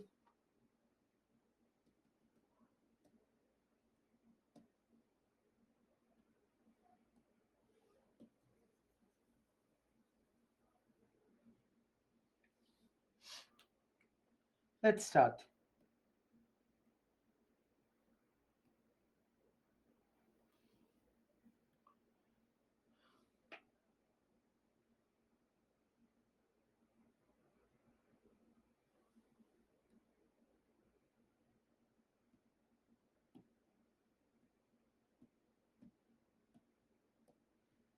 Guys, till now, if you see, we did Raja Ram Mohan Roy, Devendranath Tagore, Keshav Chandra Sen, Dirozio, Ishwar Chandra Vidyasagar. All these people, they are from Bengal.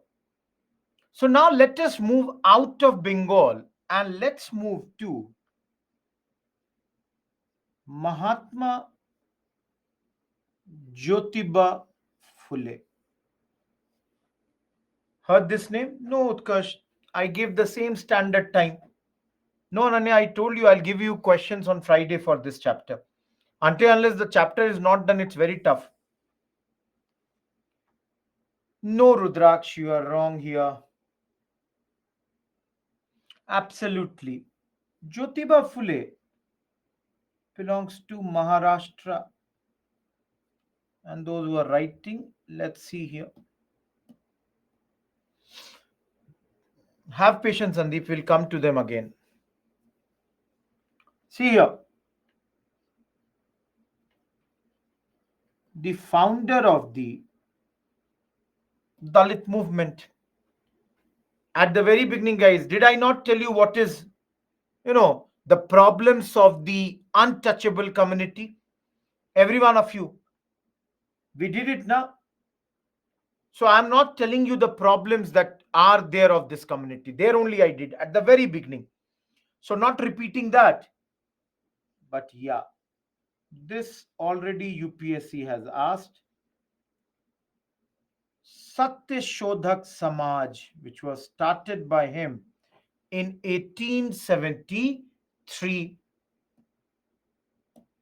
1873, this particular body was started by him. Now, okay, Raj, let me tell you. Raj is asking, sir, the story of his name. All of you, do you know why was he called Phule? Every one of you, do you have any idea why was he called Phule?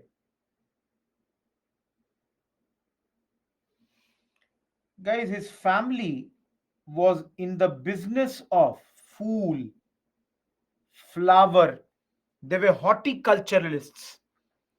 That's why the name from fool, flower, his surname became Phule. Am I clear, guys? This name Phule comes from his life. And see, he's relatively rich. He comes from a good family, rich family. Guys, what happened is, no, I add that also. I do it, Gaurav. I forgot. Yes, Sandeep, they both are same. I had to tell Gaurav that thing. So, guys, please understand. One day, Jyotiba Phule was attending the marriage of his one friend. And in that marriage, the friend belonged to upper caste. So the friend's parents verbally thrashed him. They were very angry on him, that how did you come to the marriage of a upper caste fellow and all that. And then Jyotiba Phule understood that there is a lot of problem. And that's why he started working for the upliftment of the so-called lower castes, the Dalits. Guys, he is working against the Brahminical domination. I should write against. Guys, he's working against. Now, guys, Krutika is asking, Why did I use the word so called lower caste? Guys, because I believe, it's my personal opinion, that first of all, we need to remove this notion of lower and upper from our mind. This is a notion, this is a thinking. This has to be removed. When we call somebody or when we say somebody belongs to lower caste or backward, I'm not saying it is not, it is there in the society. But then we have to understand that first of all, we, everyone, you know, whether what caste I belong to, ultimately in this country, we have to understand that this is a problem. This has to be accepted and this has to be removed. No sane person can give the support to the wrong things meted out to these people. Yes, Kanishk, I know, but that's what I'm trying to say is that I know in the exam you cannot write so called, but I'm only saying, I'm trying to explain to you that nobody can justify the wrong things that were done under the garb of the caste system in our country. Getting my point, everyone? Do you understand what is my logic here? Guys, I'll give you example. Some people are asking what wrong things were done. For example, if I say, in Maharashtra, the people belonging to the untouchable category, they were not allowed to enter the urban area in the morning or in the evening. Why? Shadows would be taller. And there was idea that even the shadows may corrupt the upper caste fellows. Similarly, in Maharashtra, a lot of times there was this thing that the people had to tie a pot around their neck. So when the untouchable person is speaking, the saliva falls in the pot. Tie a broom around their waist.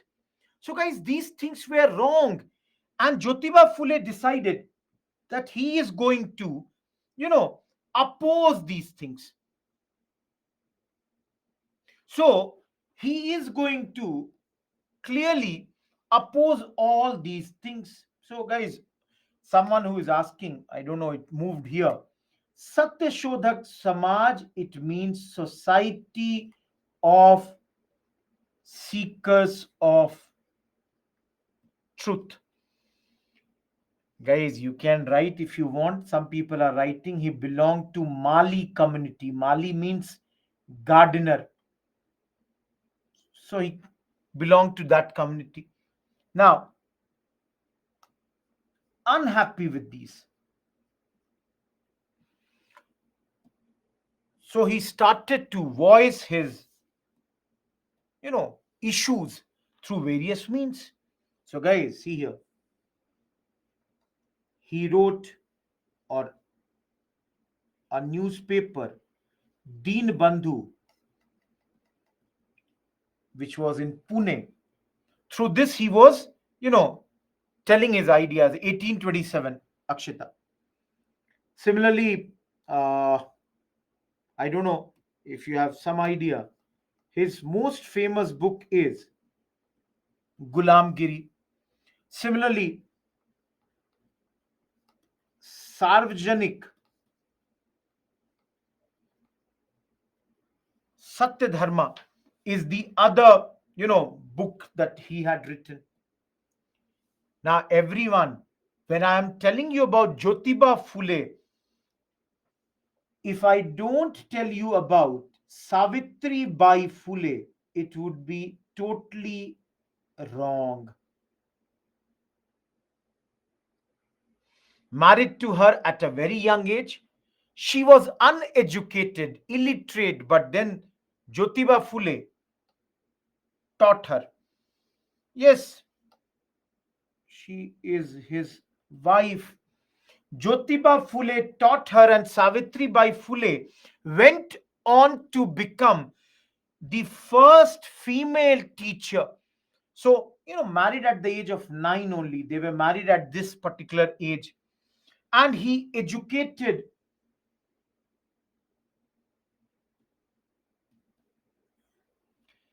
Guys, when I'm saying he's working for the Dalit movement, I'm writing he belonged to Mali community.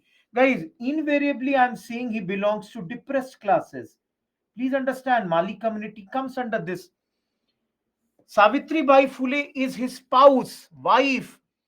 Guys, great lady. You go to Maharashtra, there are universities named after Savitri Bai Phule. Guys, Tanmay is writing, I think I'm studying under the same university. I have lived in Maharashtra.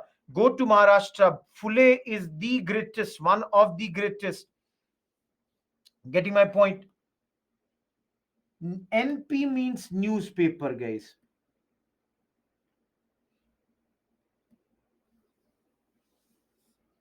Guys, he is opposing every way through which in those days caste system was practiced. Now, some of you are writing, how did he start opposing? I told you, guys, the things that he saw, he could see, and apart from that, he had read a book by Thomas Paine, The Rights of Man, and from this, he got the idea of equality. Similarly, guys, he had got his education in Scottish Mission High School, completed his education in 1847. So, guys, you can see his teachings in English school.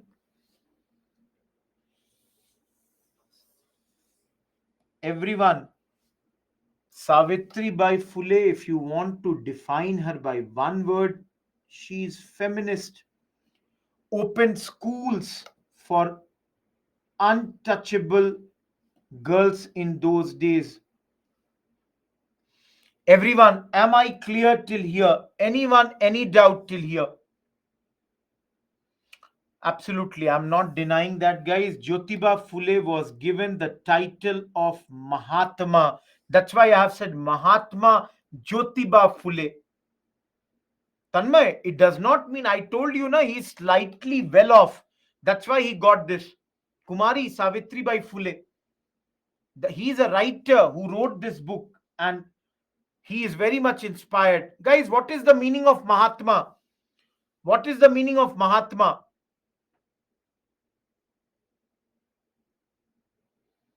Guys, Vittal Krishnji, there was a man, Vittalji Krishnji, who gave him this title of Mahatma. Great soul. Mahatma means great soul.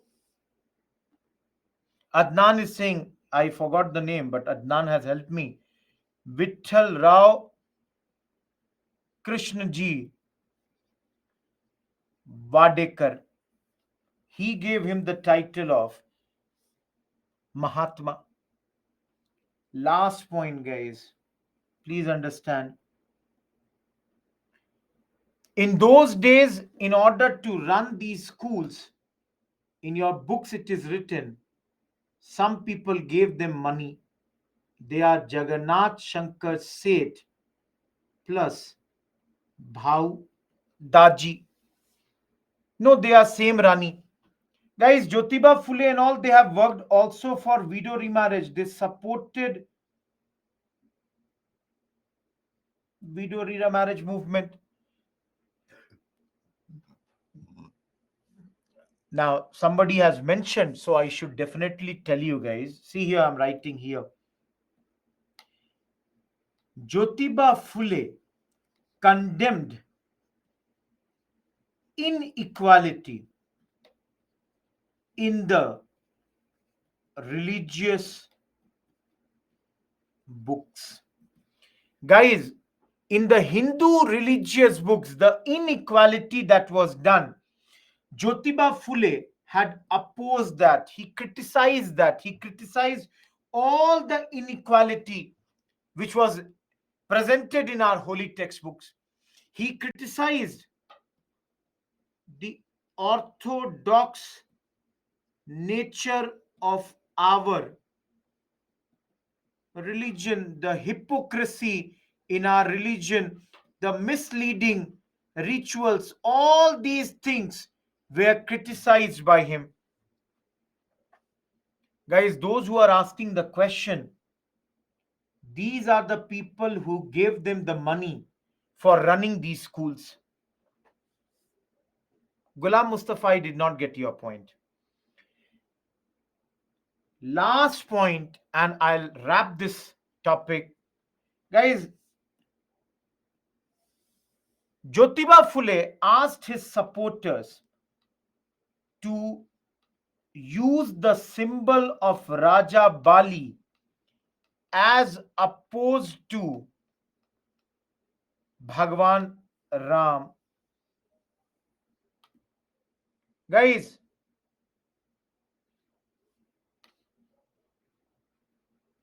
Rama was seen as the symbol of the Brahmins, and he said that rather than Bhagwan Ram, we should have Bali as the symbol. This was the thing that he told his supporters.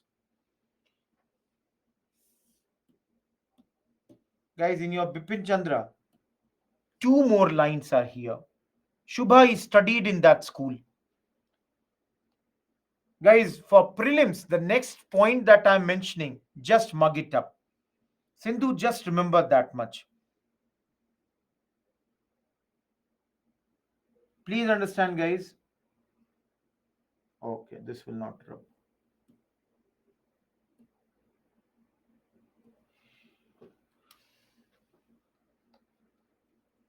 Carson Das Mulji wrote a book called Satya Prakash in Gujarati in 1852 to advocate widow remarriage. Everyone, can you understand this? Question will be, which of the following facts about Carson Das Mulji are correct? Statement number one, he wrote the book Satyarth Prakash. Wrong. He wrote the book Satya Prakash. Statement number two, the book was in Marathi language. No, the book was in Gujarati language. Statement number three, the book opposed child marriage. No, it advocated widow remarriage. Everyone, did you understand this thing? Did you understand this point? I am doing this because your Bipin Chandra has written one line. Dekho bhai, just because Bipin Chandra wrote one line, I had to make one. Because again, I am repeating, go and look in Bipin Chandra today. You will find, not today, on Friday. Once let me complete the chapter, you will see every line I have told you. Similarly, next line in Bipin Chandra is written about Vishnu Shastri Pandit.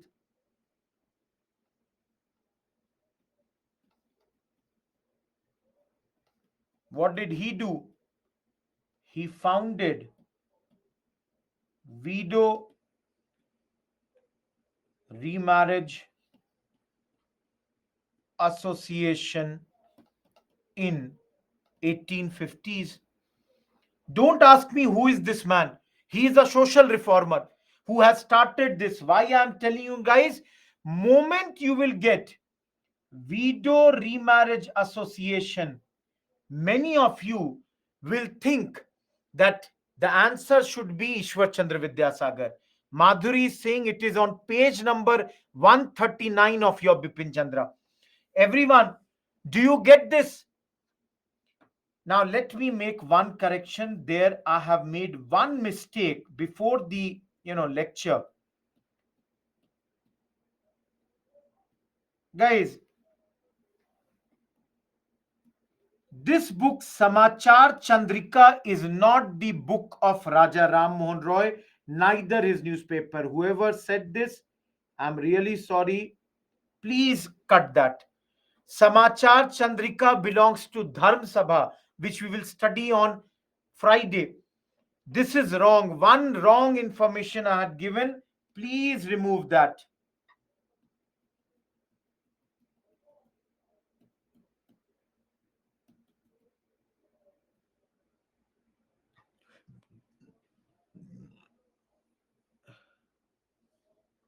Pragya, Bhaudaji and Jagannath Shankar Seth. All of you, many of you are asking some questions. Let me show you some questions.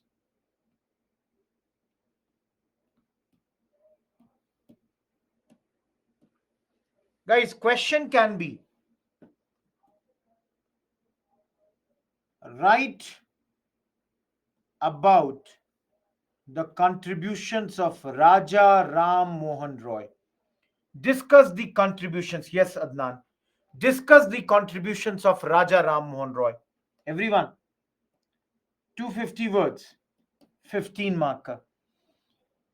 Similarly, guys, you will not be able to answer this second question right now. When I'll teach everything, you will get the answer. There were many social reformers who tried to uplift the status of the lower caste in the 18th and 19th century. Discuss in detail. Everyone, can you understand the question? All of you, can you understand this question? Okay? Do you understand what type of questions can come from these? Question 1 you can write today, 2 after Friday's class. Everyone, do you know tomorrow is a holiday? Everyone, do you all know tomorrow is a holiday? If anyone does not know, please understand tomorrow is a holiday. Those who don't know, those who are celebrating Eid, best wishes to you people. Celebrate it. Those who are, not going to celebrate it, use it to study something. Hana? Getting my point? Those who are going to be, I would say, thinking about studying, use your day. Anuj, I'll show you. Okay, guys, let me move ahead now.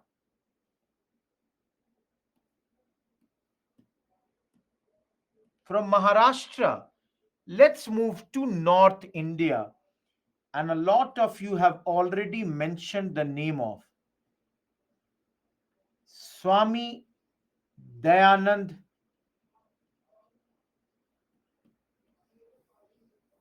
Saraswati.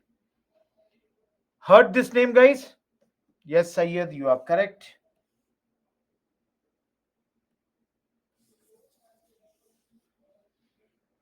Avni, I'm not sure about that. Some personal information, if you want. Born at a place called Tankara. It is in Gujarat. In those days, it was a part of a princely state called Marvi. Parents were pressurizing him to get married.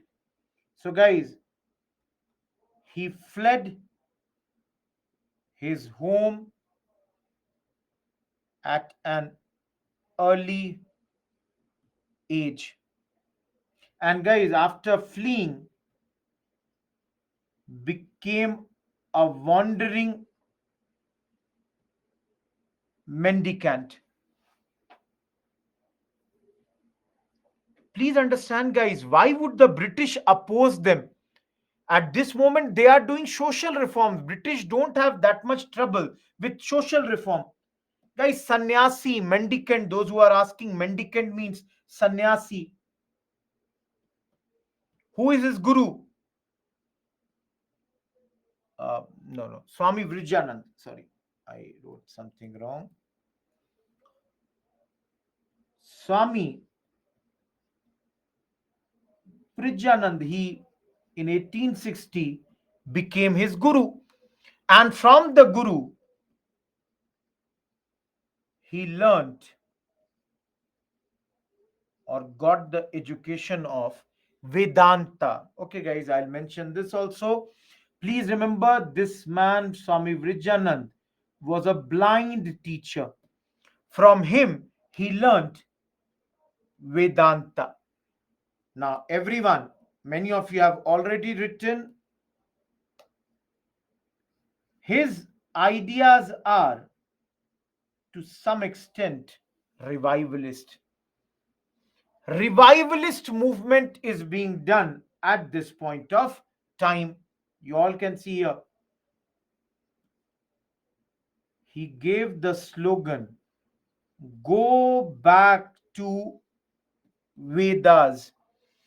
That means, let me tell you, infallibility. Just a second.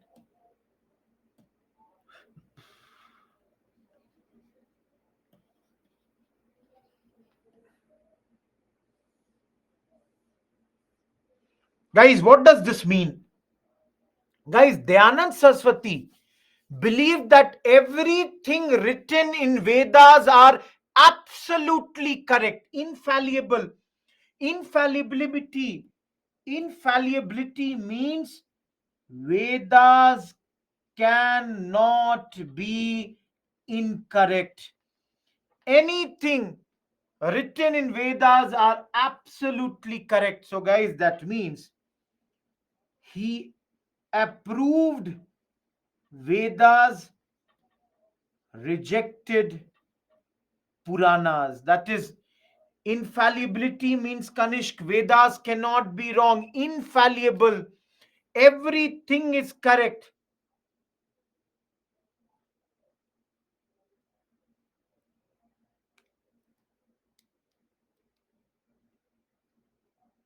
Okay, I made one mistake. Thank you, Kanishk, for pointing out. Guys, I mentioned one extra A, infallibility of the Vedas.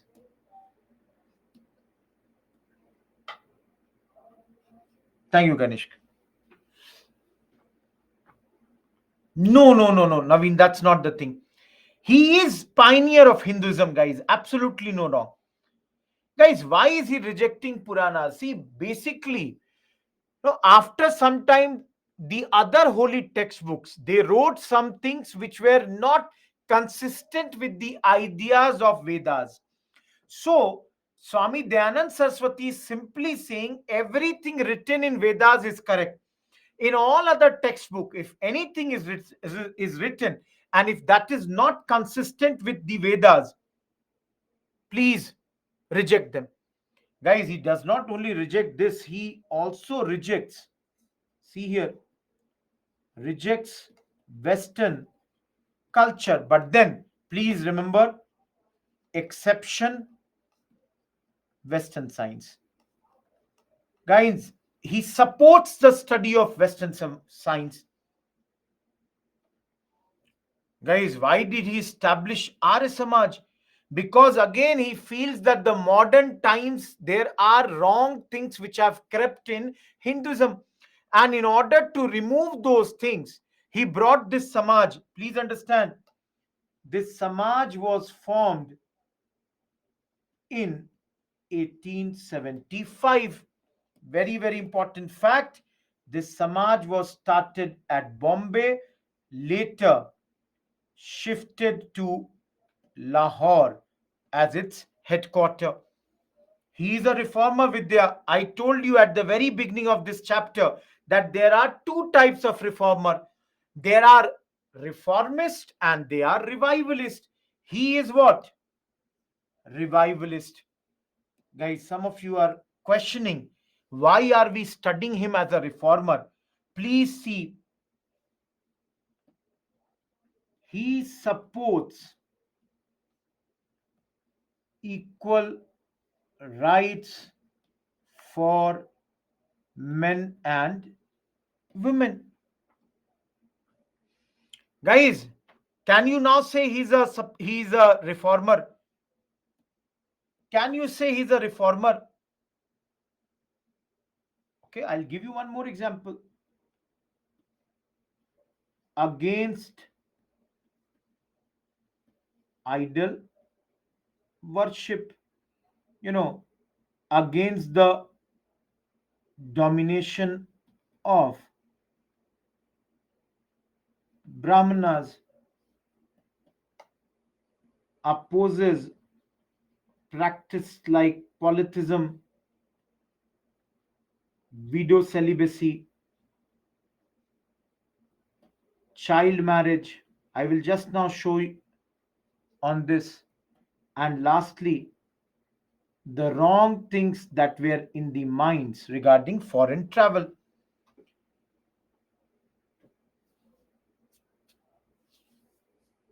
He is a revivalist, Ananya. I wrote clearly, he is a revivalist. Yes, guys, Shuddhi movement will come here. He opposes, guys, see here now. He opposed caste system to some extent. The Intercaste Marriage Act 1872 was passed because of his. Now, guys, please listen.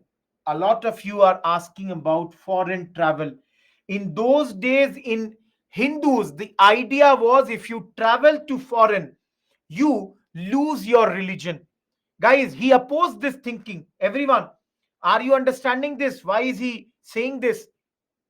He's saying, go ahead, do the foreign travel, no problem with that. Widow celibacy is opposed. He's supporting widow remarriage. He is opposed to child marriage. Polytheism, he is, against the idea of multiple gods. Guys, his book's name is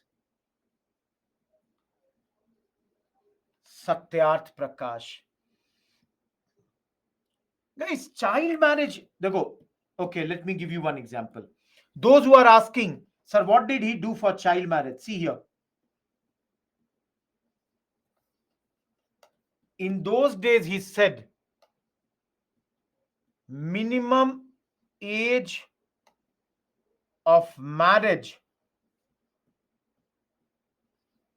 for boys is 27 and minimum age of marriage, he said, for girls will be 16. Everyone, can you see he is opposed to child marriage? I know you will have two questions. I'll tell that.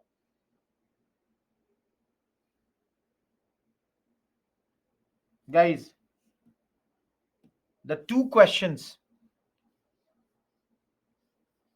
Remember, in those days, marriageable age for girls according to law was 10.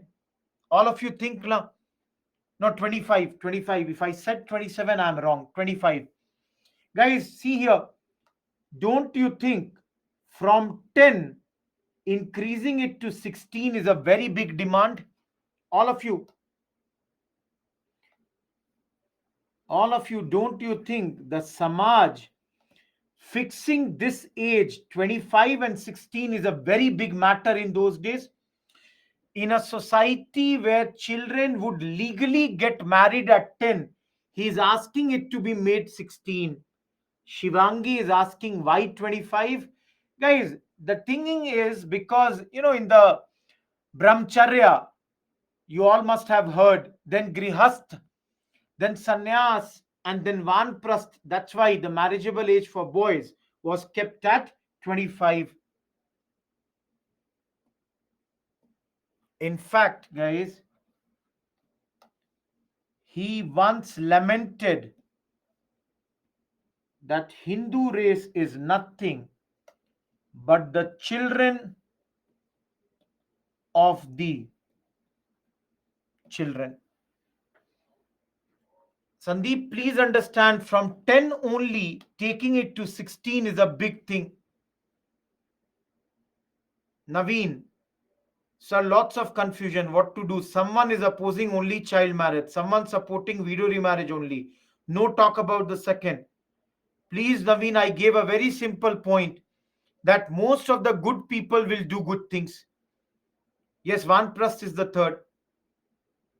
No, guys, Virat, at the very beginning, I told you for today, boys is 21, girls is 16, sorry, 18. Guys, another place where they did a lot of work is education. Anyone in this class, all of you, can't you see? Guys, some of you are not applying your minds. Think about this now. You all think when the Hindus are getting married at 6, 8 and becoming parents at 13, 14, don't you think what is the meaning of children of the children? When they are becoming parents, when they are already children, don't you think what is saying?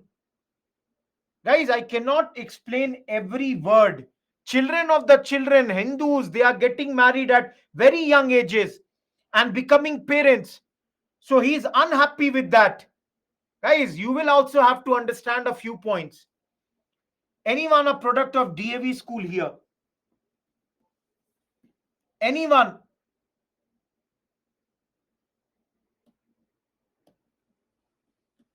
Dayanand Anglo Vedic? No, Abhishek, he wasn't. Guys, a lot of these schools and colleges were started by his supporters like Lala Hansraj. Tanmay, you are from Kharghar, Navi Mumbai. Great, guys. A lot of you are from DAVs. Similarly, great. Swami Shraddhanand, his another supporter, started Gurukul near Haridwar. Sandeep, I'm not sure about that. Everyone, can you see his supporters? They have started a chains of schools and colleges in those days.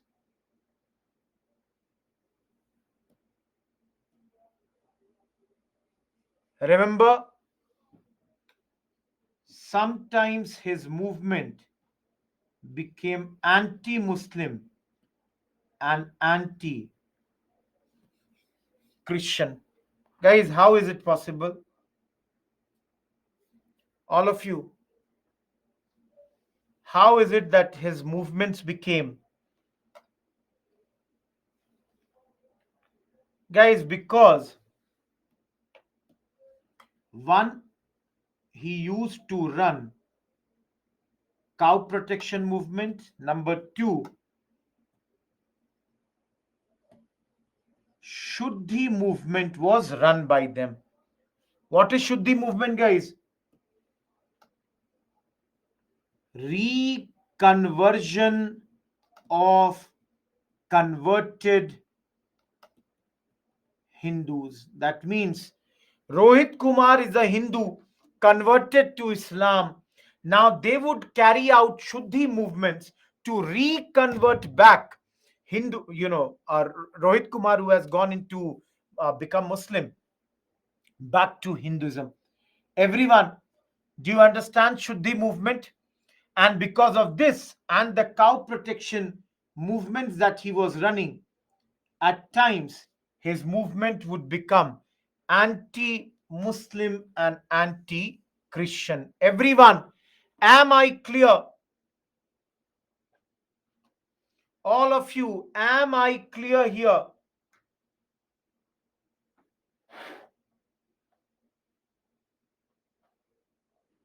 Yes, I did not get your question.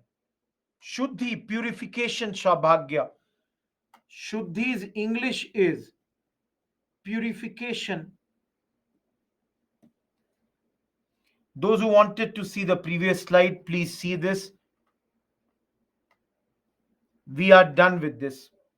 Akhil, Rohit Kumar would have converted to Christianity. So they would try to convert Rohit Kumar back to Hinduism. That's the thing.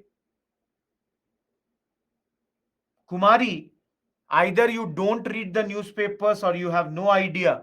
Don't you think if somebody is trying to convert anyone, do you think the Muslims or the Christians would be happy that he is trying to convert everyone back to Hinduism? No.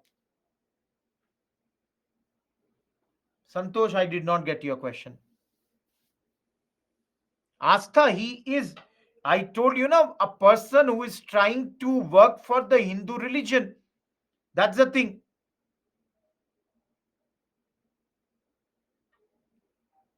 Satyat Prakash is the name of the book written by him.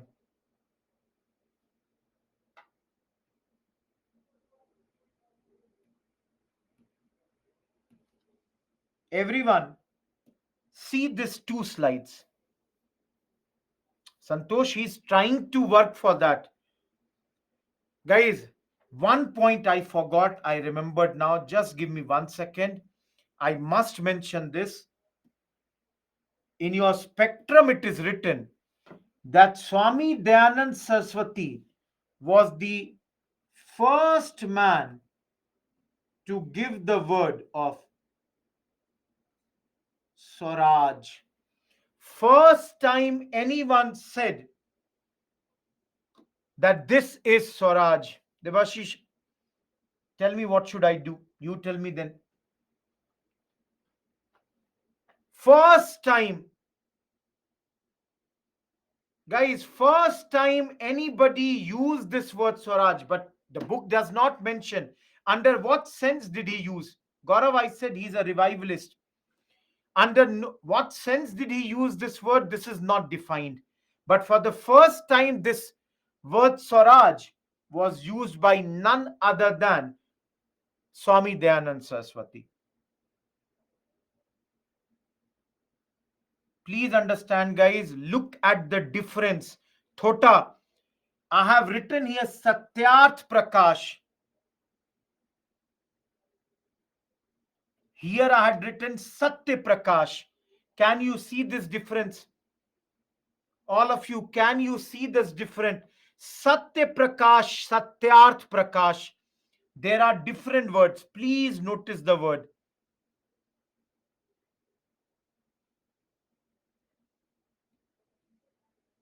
Everyone, see this slide. 5 points out of the 10 principles of Arya Samaj are here, and 5 points are here. Altogether, there are 10 points. I want you to remember any 3 to 4 points, guys. Please remember any 3 to 4 points at this point of time. Tomorrow, if there is any question, no, Swati, you should know any 3 points about the main principles of Arya Samaj. Any 3, 4 for your answers. You should be ready with that.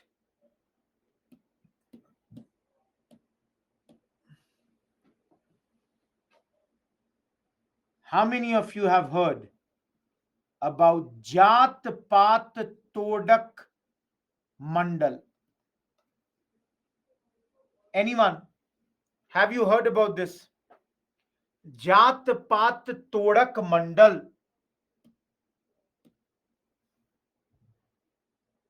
Guys, who is the founder?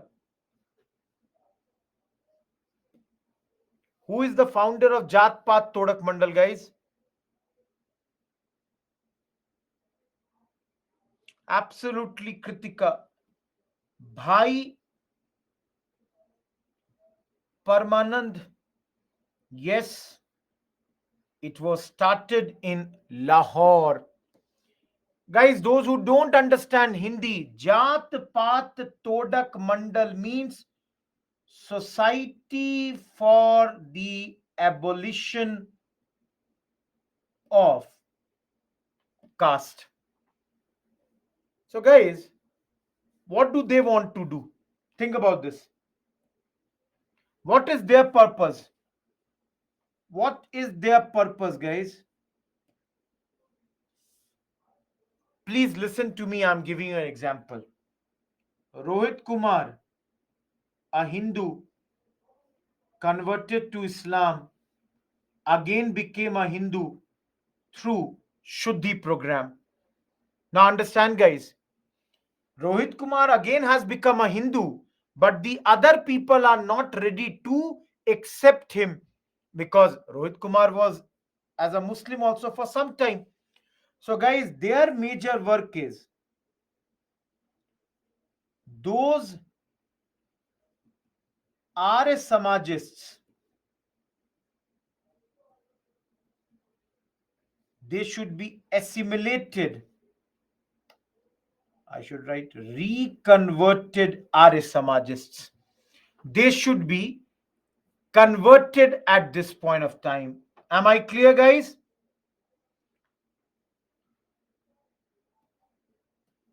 Everyone, are you clear with their purpose? Each one of you, are you clear with the purpose of this Samaj?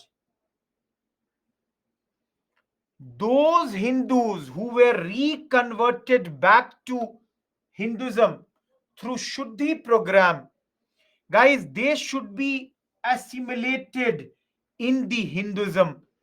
For them, they are working because other Hindus, they are not ready to accept Rohit Kumar within Hinduism fold because Rohit Kumar had become a Muslim man. So now assimilate matlab mila dena, to completely integrate him.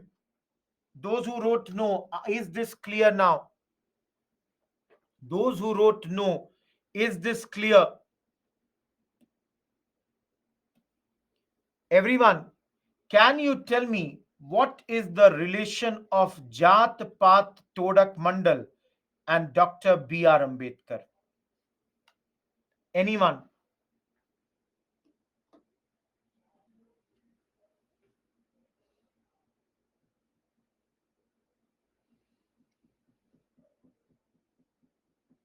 Shri Varsha, you are absolutely correct. Dr. B.R. Ambedkar was invited by Jat Pat Todak Mandal in 1935 to come and give a speech. Guys, in those days, you know, speech had to be sent initially, and what you are going to speak, you had to send it to the organizers. So when Dr. B.R. Ambedkar sent his speech, Jat Pat Todak Mandal thought that this is too much, too critical, and that's why they cancelled the speech altogether. Then Dr. B.R. Ambedkar wrote Annihilation of Caste, and he printed a lot of copies of this from his own money and distributed it in those days. Everyone, am I clear now? All of you, am I clear now?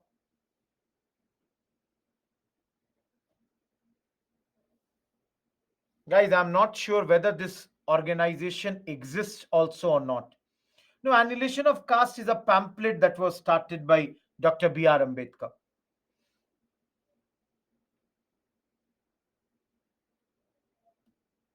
Directly see it from the slide, guys. How many of you have heard this thing? It's a collection of speeches. Annihilation of Caste is his Dr. B.R. Ambedkar's speech, which he wanted to give from that platform, but when not allowed, he published it on his own. Tanu, Bhai Parmanand, everyone, hopefully you know him. Guys, we will not study much about him here.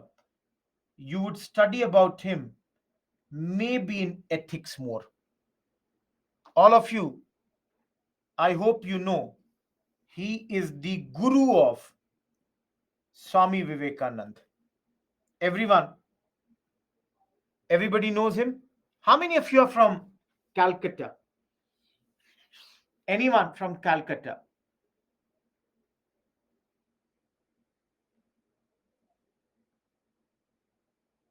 Guys, how many? NB, I didn't know that. How many of you have been to Ramkrishna Mission's chief, on the banks of the river? How many of you have been there? Ramkrishna Mission's headquarter.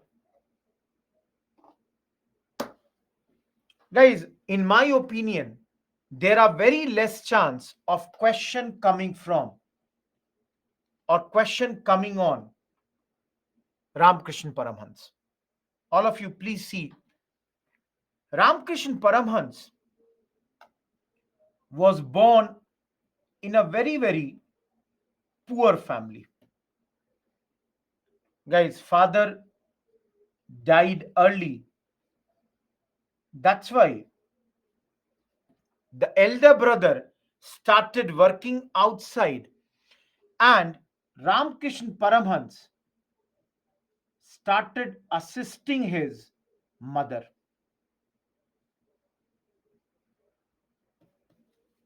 Guys, when he was working with his mother very closely, he started to get this feeling that his mother was an incarnation of goddess.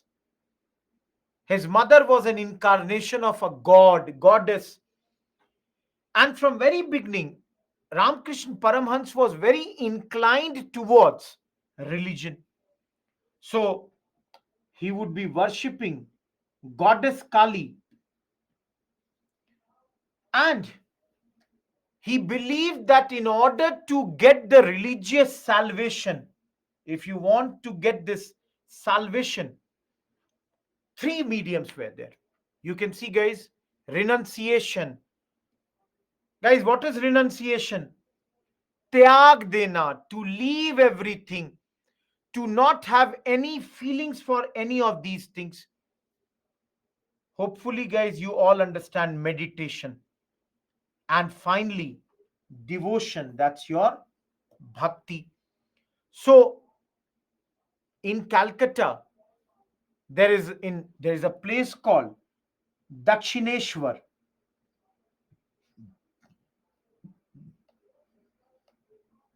Kalibari. Here he would be living in a very, very poor state. Yes, absolutely. He called his mother an incarnation of goddess Kali. Incarnation means avatar. Kali is a goddess, guys, those who are asking. Goddess. You have Saraswati, Lakshmi, Durga, Kali. These are different gods. So he is equating his mother to goddess. Guys, later when he got married also, guys, whom did he marry? Everyone, whom did he marry?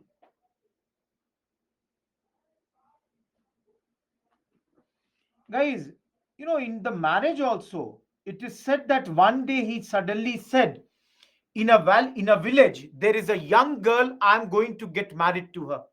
Very big age difference. Never consummated the marriage, and even believed his wife was also an incarnation of goddess Sharda. Goddess. So, guys, he gave huge respect to women. Not only women, please look at the second line. Guys, in his view, what he would do now, for some time, he would start living with people of Muslim faith, sometime with the Christians, because he was searching God. And look, this is a beautiful line. He said there are different roads to reach the God. Yes, guys, Sharda Mani Mukherjee, Adnan. Different roads to reach the God. And the best way is service of man was service of God. because man was the embodiment of God. Everyone, do you understand this line? Do you understand this line? In Hindi, we say, Nar Seva, he, Narayan Seva. That is, if you are worshipping, if you are, sorry, if you are servicing a man, you are basically servicing the God. Nar means human, Seva is service, Narayan is God. So human service is God service. Yes, Sandeep, Dakshineshwar was created by, you know, Rani Rasmani. But then don't go get into that thing.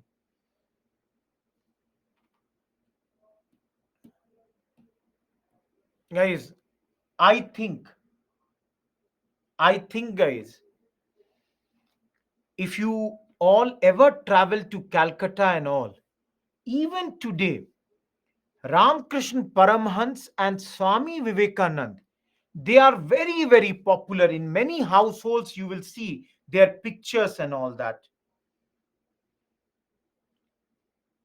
Why? Why I'm telling you this? Understand my point. Raja Ram Mohan Roy remained only amongst the elite class of the society, whereas Swami Vivekanand and his guru, they service the common people, and that's why they became very, very popular amongst the common people in those days. Am I clear, guys? No, again, Sakshi, they are popular all over India. But again, what I have seen when I go to Calcutta, I'm not sure about if I have seen Ramakrishna Paramhans picture anywhere else. But then in Bengal, yes, I've been to Kalibadi, I've been to those places. I can tell you, very, very, big name. Now come to Swami Vivekanand. I hope everybody, you know, know about him. Sindhu, your question is not clear. Guys, heard what's his original name? Narendranath Dutt. Guys, it is said, rather, it should not be, his birth date is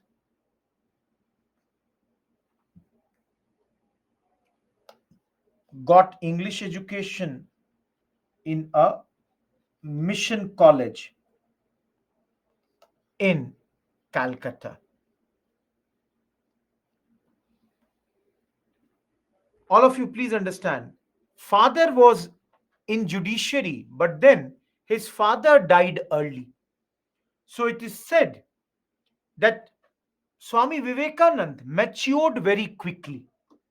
Though, if you all read about him, guys, it is written that his mother, Swami Vivekanand's mother, said, I had prayed to Shiva to give me a son. Shiva gave me a ghost. What I'm trying to say, guys, is that Narendranath Dutt was a very naughty child.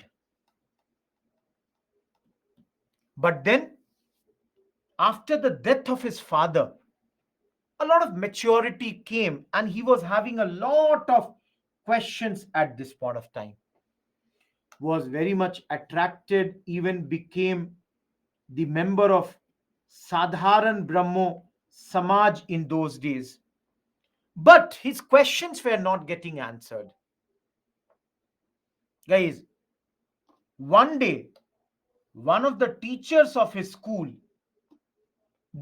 one of the teacher, English teacher, he told him that Narendra, if you have so many queries, why don't you go and meet Ramakrishna Paramhans? He is a Hindu saint who lives in the Kalibadi. Go and meet him. Guys, it is said that Swami Vivekanand went to meet Ramakrishna Paramhans, saw him for the first time. Both of them had eye contact, but Swami Vivekanand did not think that Ramakrishna Paramhans would be able to answer his query. But after that, continuously, Vivekanand would go to Paramhans, continuously would be going. And one day, he asked a question: do you see God? Guys, the version might be different, but he asked that, can you see God? And Ram Krishna Paramhans said, yes, I can see God. And I can see God in you. Guys, understand? He said that I can see the God in you. This was the answer that Swami Vivekanand was finding or was searching for. Because, guys, in the previous slide only I said, Nar Seva Hi Narayan Seva. Swami Ramkrishna Paramhans is saying that, he sees man in all the human. So, guys, now he became a disciple of Ramkrishna Paramhans. And after the death of Ramkrishna Paramhans in 1886, took the active leadership. Guys, just like his guru, all of you, please see, very beautiful line I am going to tell you. Just like his guru, he also believes in essential oneness of all religions. He believes all religions, they are one, they are equal. And guys, I am giving you one statement. If you all can mug it up, any answer on secularism or communalism, you will write a very good line. Please see, guys. For our motherland, that means our motherland, India, a junction of the two great systems, Hinduism and Islam, is the only. Guys, can you understand this? Everyone, Akansha, your question is not clear. Sandeep will come to that point. Everyone, can you understand this statement? Can you use this statement?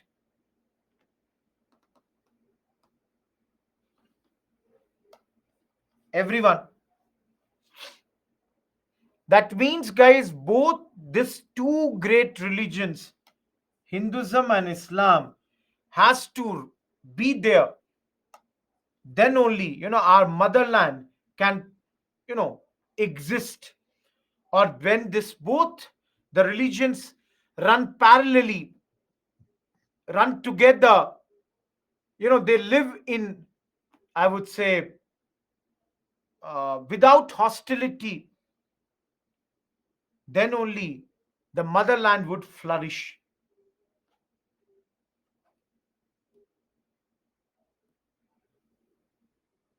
Absolutely, both these people, they have to live in harmony.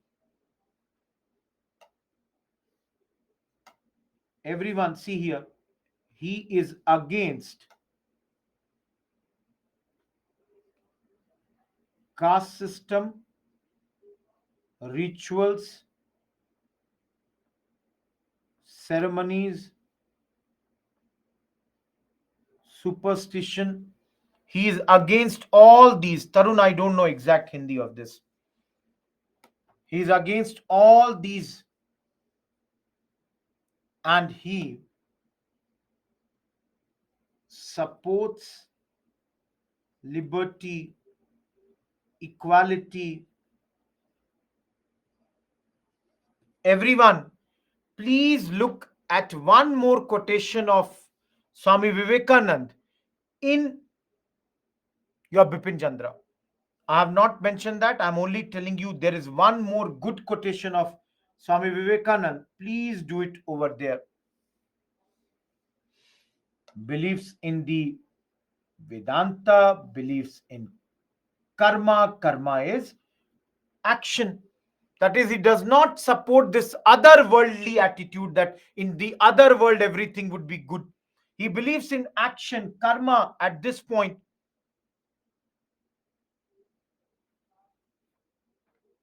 I hopefully think you all would know the famous slogan of Swami Vivekanand: arise, awake, and stop, not till the goal is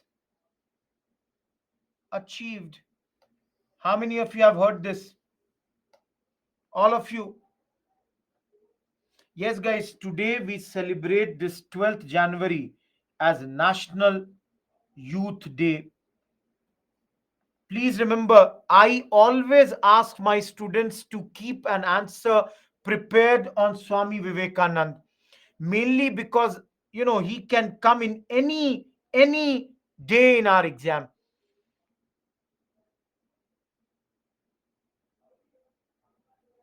Getting my point? Guys, Vedanta, again in ancient history, you will study. There are six philosophical schools. One of them is Vedanta, literally meaning end of the Vedas. See, guys, in the views of Swami Vivekanand, in the views of Swami Vivekanand,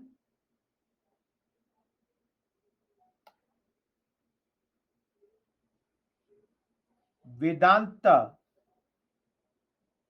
will make a Hindu a better Hindu, a Christian a better Christian. So, guys, in his view, Vedanta is basically a way of life. Whoever is following this way of life is bound to become better, whichever religion you practice.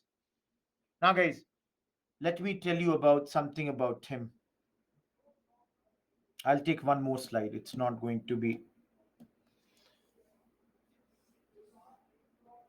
You all know his popularity comes from the 1893 speech he gave in World Religious Conference. This happened in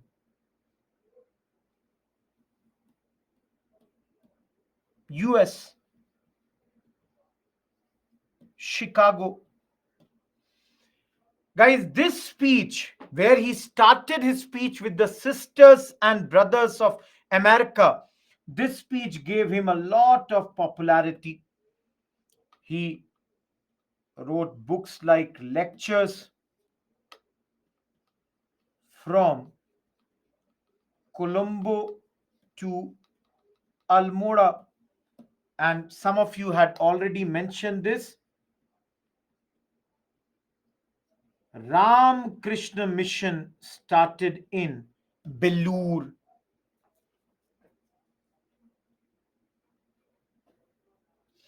Akshita, I did not get your question. Almora is in Uttarakhand. Yes. Guys, he imbibed or he asked the youth of those days that we need to work for the country in unity, oppose the superstitions, asked for the betterment of the condition for women in those days. Anyone who knows what is the function of Ramakrishna mission? Any one of you? Do you know what does Ramakrishna mission do? Lectures from Colombo to Almora.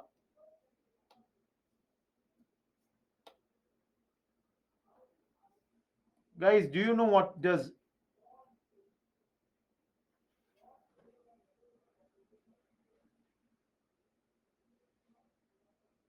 Guys, basically, Ramakrishna Mission mainly works for humanitarian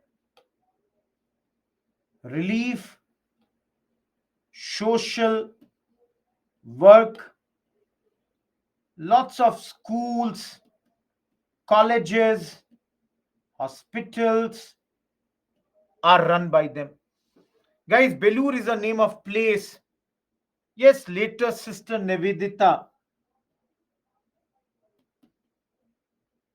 became a member of this.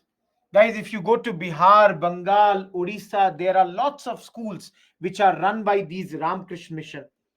Any calamity, whether there is famine, flood, epidemics, Ramakrishna Mission does a lot of work. Lastly, guys, I don't know, though they are very deeply religious body, please remember, guys, they are very, very deeply religious body. Guys, do you know who is Sister Nivedita? Anyone? Anyone knows who is Sister Nivedita? RK Mission is a deeply religious body, Gaurav. But then they don't convert people. That is, they are not a proselytizing body. They do not try to convert anyone. In some places, they don't even consider themselves as a part of Hinduism. But Supreme Court, in a landmark judgment, had made very, very clear that, see, you have to be a part of Hinduism only. Guys, Sister Nivedita, she was a foreigner lady who became her disciple, Irish teacher. So she was a disciple of Swami Vivekanand, foreigner lady. How do you remember which country? She also comes from the same country to which your Annie Besant belongs. Ireland. Guys, last point. They believe in idol worship. They believe in image worship. Guys, because they believe that if there is an image in front of us, it helps us to better visualize the omnipotent God, the eternal God. We can visualize the God better if there is a idol in front of us. Am I clear, guys? One more quotation I'm giving you, guys. Please mark this quotation. Any question on hunger, any question on ignorance? Sandeep, I'm not getting your point. Please, you can use this thing. Yes, Kanishk. Guys, Belur is in Karnataka. Those who are asking where is Belur, Belur is in Karnataka. No, Santosh, later he left it now. Please understand, I told you. Divyanshi, I have not got any question. This is given by Swami Vivekanand.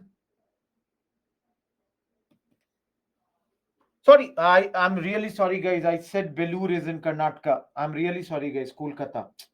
My mistake, guys. My mistake. I have been to this place. By mistake, I said Karnataka.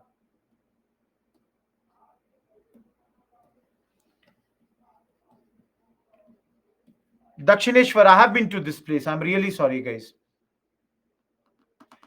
Guys, this line Swamiji is trying to say that till the time there are hundreds and thousands of people who are illiterate, who are not having, enough education, food, every man is a traitor who does not care them. who does not care for them. Because, guys, what opportunity to came to you might have gone to them, but the people don't pay heed to them. No, no, no, no. I said Almora is in Uttarakhand. Muskan, I never said Belur is in Uttarakhand. Getting my point? I never said that. So, guys, last part.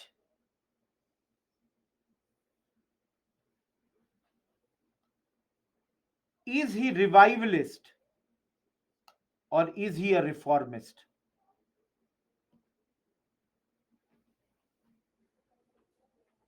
Heed means to listen. Guys, he is both. Kanishk, that was for Swami Dayanand Saraswati. Guys, he's a mixture of both. Why? Because he takes inspiration from Vedantic tradition, brought some orthodox Hindu ritual, and thought that Hinduism had degenerated. Reformist because talks about work ethic, talks about technology, all these. So he is both. He is both. Guys, we are done with this two slides, last two slides for the day, and we are done. And guys, first less important slide. That's why directly dealing in the slide only. Last two slides for the day, guys. Shiv Narayan Agnihotri, he was a member of the Brahmo Samaj initially, was working for them, but later started his own Samaj. Initially was a theistic body, that means believed in God, but later became atheistic, does not believe in God, denied the existence of gods, and focuses on ethical conduct. Now, guys, please listen to me. What he says is his view. I'm not saying you have to accept them only. For example, he says avoid intoxicants, don't take bribes, don't eat non veg food, observe non violence. And his book's name was Dev Shastra. Again, I'm repeating, I'm not saying that everything said by them has to be accepted. Everyone, do you get my point? This is his view. Some people will say that, sir, I eat non veg food. What's wrong in that? I'm not saying anything. This is his view that one should eat veg food, not consume non veg. One should not go for intoxicants. Getting my point? No, I'm not getting into correct or incorrect. I'm only telling you this is the view of one man. Guys, they believe in eternity of the soul, the supremacy of the guru, and need for a good action. These are some of their views.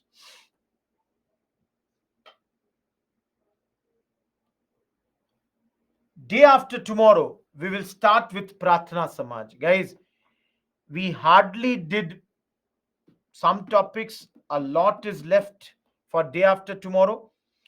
But then there are many things that we have to do. But the good thing is, we have done 80% of the important people today. 80% of the important people have been done by us today, guys. So don't worry about that. Next day, Muslim, Sikh, Parsi, some more Hindu reformers, they are left, but they are slightly less important. Those who have no queries, thank you for attending the whole lecture. I hope you enjoyed the lecture. Goodbye. Thank you. No, Rudraksh, no. Sandeep, please check it. Yes, Sayyid, caste system is still prevalent. Yashi, I told you yesterday, please, it's written. Guys, which chapter is socio religious reform movement? I told you guys yesterday. No, Lakshmi, no. Guys, whoever's question is resolved, you can move. I cannot take everybody's answer, but then thank you. Gurjit, whom did you send the answer? Sindhu, please write a mail. Muskan, write a mail. I'll connect you to a mentor. Not this Saturday, guys. I'm having weekend batch also. So I cannot take both the Saturday, Sunday. I'm having both the batches. We will have this later. Haha, Utkash, she might be there. Shalaja, your comment is not clear. Akshita, put him under revivalist only. At least 1 year, Sneha. Thank you, Anurag, Binod. Everyone, Eid Mubarak. SK Yashin, thank you. Who was very, very young, written in first slide? Ayush, this way I cannot remember. Very tough. Yes, Sanchit. Thank you, Lakshmi, Aryan, Akshita.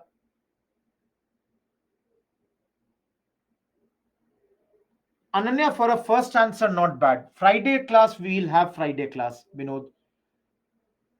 No such in same pace. Rajshri, you will study that in, ancient history. Yeah, Shailaja, that is correct. VK Kush, thank you. Abhishek, you cannot do anything. Chapter 6 and chapter 11 of Bipin Chandra is socio-religious movement. Swahani, I said everyone have every view. Divyanshi, I've got no question from your side. Vishal, more the revision, better it is. Muni, that's Swami Vivekanand slide only. Sanchit, I understood. I think Sandeep, but you will check that. Gaurav, I have no idea. Great, Akshita, thank you. Nitin, not needed. That's not going to be asked. Thank you, Rajnandini. Kiran, I'm making notes, use them. Yes, Ragini, you can. Sakshi, write a mail to me, I'll get into that. Shushil, write a mail, I'll get it to you. Rashida, same to you. Sir, you have written in female issue child marriage. So Ayush, the children were married at a very young age. No, they are the Samaj and Sabha same, Kumari. I'll see Somu. Good night, Aryan. Good night, Kiran. Muni PPT slides, sir. Muni, like this, it will be uploaded. You cannot, Gaurav, yes. Yes, Sabhagi, yes. Because education, Yuvraj.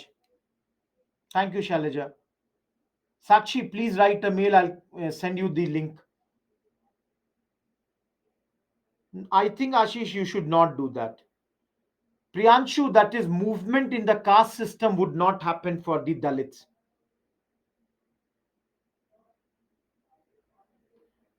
Abhishek, write the mail. Let me see what is your query. Please send me the mail. No, Divya. It's a, philosophical school. That's the thing. Priyanshu, I just now explained that. Opposed. No, he said supported. Gaurav, he supported foreign travel. Jai Shri Ram, Abhiraj. Thank you, Somo. Ashish, Sai Babu, Tehseen, goodbye, good night. Within a week, you will get it, Pragya. Thank you, Ghulam Mustafa. Divyanshi, he wants that there should be synchronization between these two people, between these two religions. Daipan, you have written the question today only. Have patience. Give me at least 24 hours. Minam, it cannot be done. You never know which question will come in pre, which will come in mains. Shalaja, write a mail for that. Sandeep, if you can. No Muni, either of the one book. Jai Shri Ram, Jai Hind. Yes, Kumari, you can. No, Abhishek, no, just don't repeat the question because it moves very quickly. Ankur, you can attend any of the recorded lecture also. I have only done it for tablet also. There, these things would not happen. There, we would be point to point, I will teach you. Sai Babu, I'm traveling tomorrow. I'm going to a neighborhood place just to visit. Gaurav, if you have time, do it. Lakshmi, send me the mail. Thank you, Sandeep. Goodbye, Abhishek. Guys, thank you, Sindhu. Anyone whose query is not resolved, please write your query. Otherwise, keep on moving. Goodbye. We'll meet again. Sarita, please look into the comments that are given to you. That's the most important thing. Jhansi Rani, I don't think anything can be done, but anyone can be arrested. Chandrasekhar, I did not get this. Tanu, any one book, whichever suits you. Divyanshi, I told you, na, try to remember whatever I have written. Good night, Shivani and Jhansi Rani. Sadharan, initially Kumari. Ankur, same topic will continue. Arvan Karu, I think so. Tanu, book is enough. With my lecture, that book is more than enough. Thank you, Sanchit. Sanchit, why do you keep on writing the information? Okay, Tanu. Any query, guys? Last 1 minute. Thank you, Divyanshi. Communalism or secularism, Neha? Thank you, Tanu. Thank you, Sanchika. Sachika, sorry. Jai Hind, Tanu. No, Sandeep, I don't know Bengali. Chandrasekhar, I have sent it. I'll see this thing. Kumari put him under revivalist only.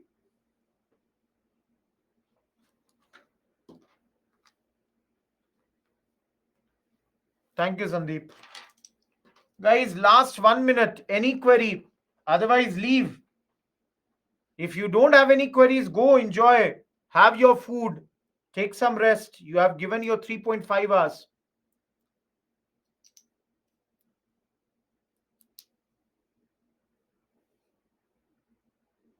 Kalyan, it would be uploaded. You can take the notes. Good night, Sahil.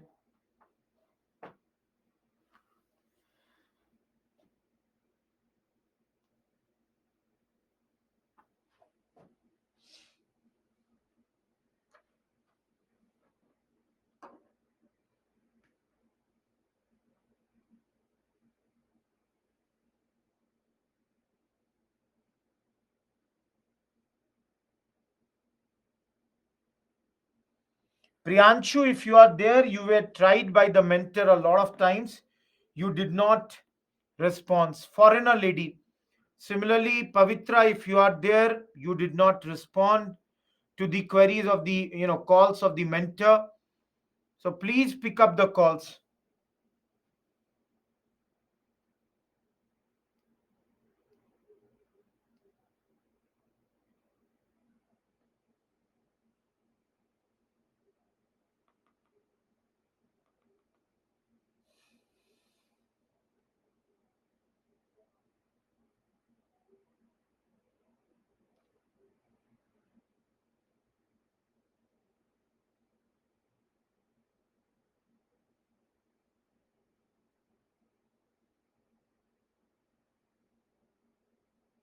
Guys, okay, if there is no query, let's wrap up this. You know,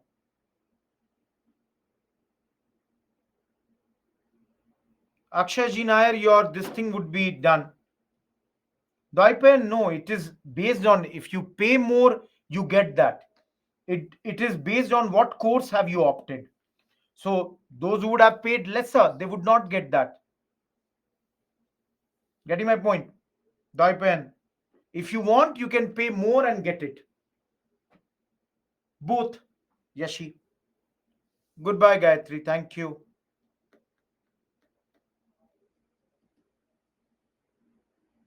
Thank you, Gayatri.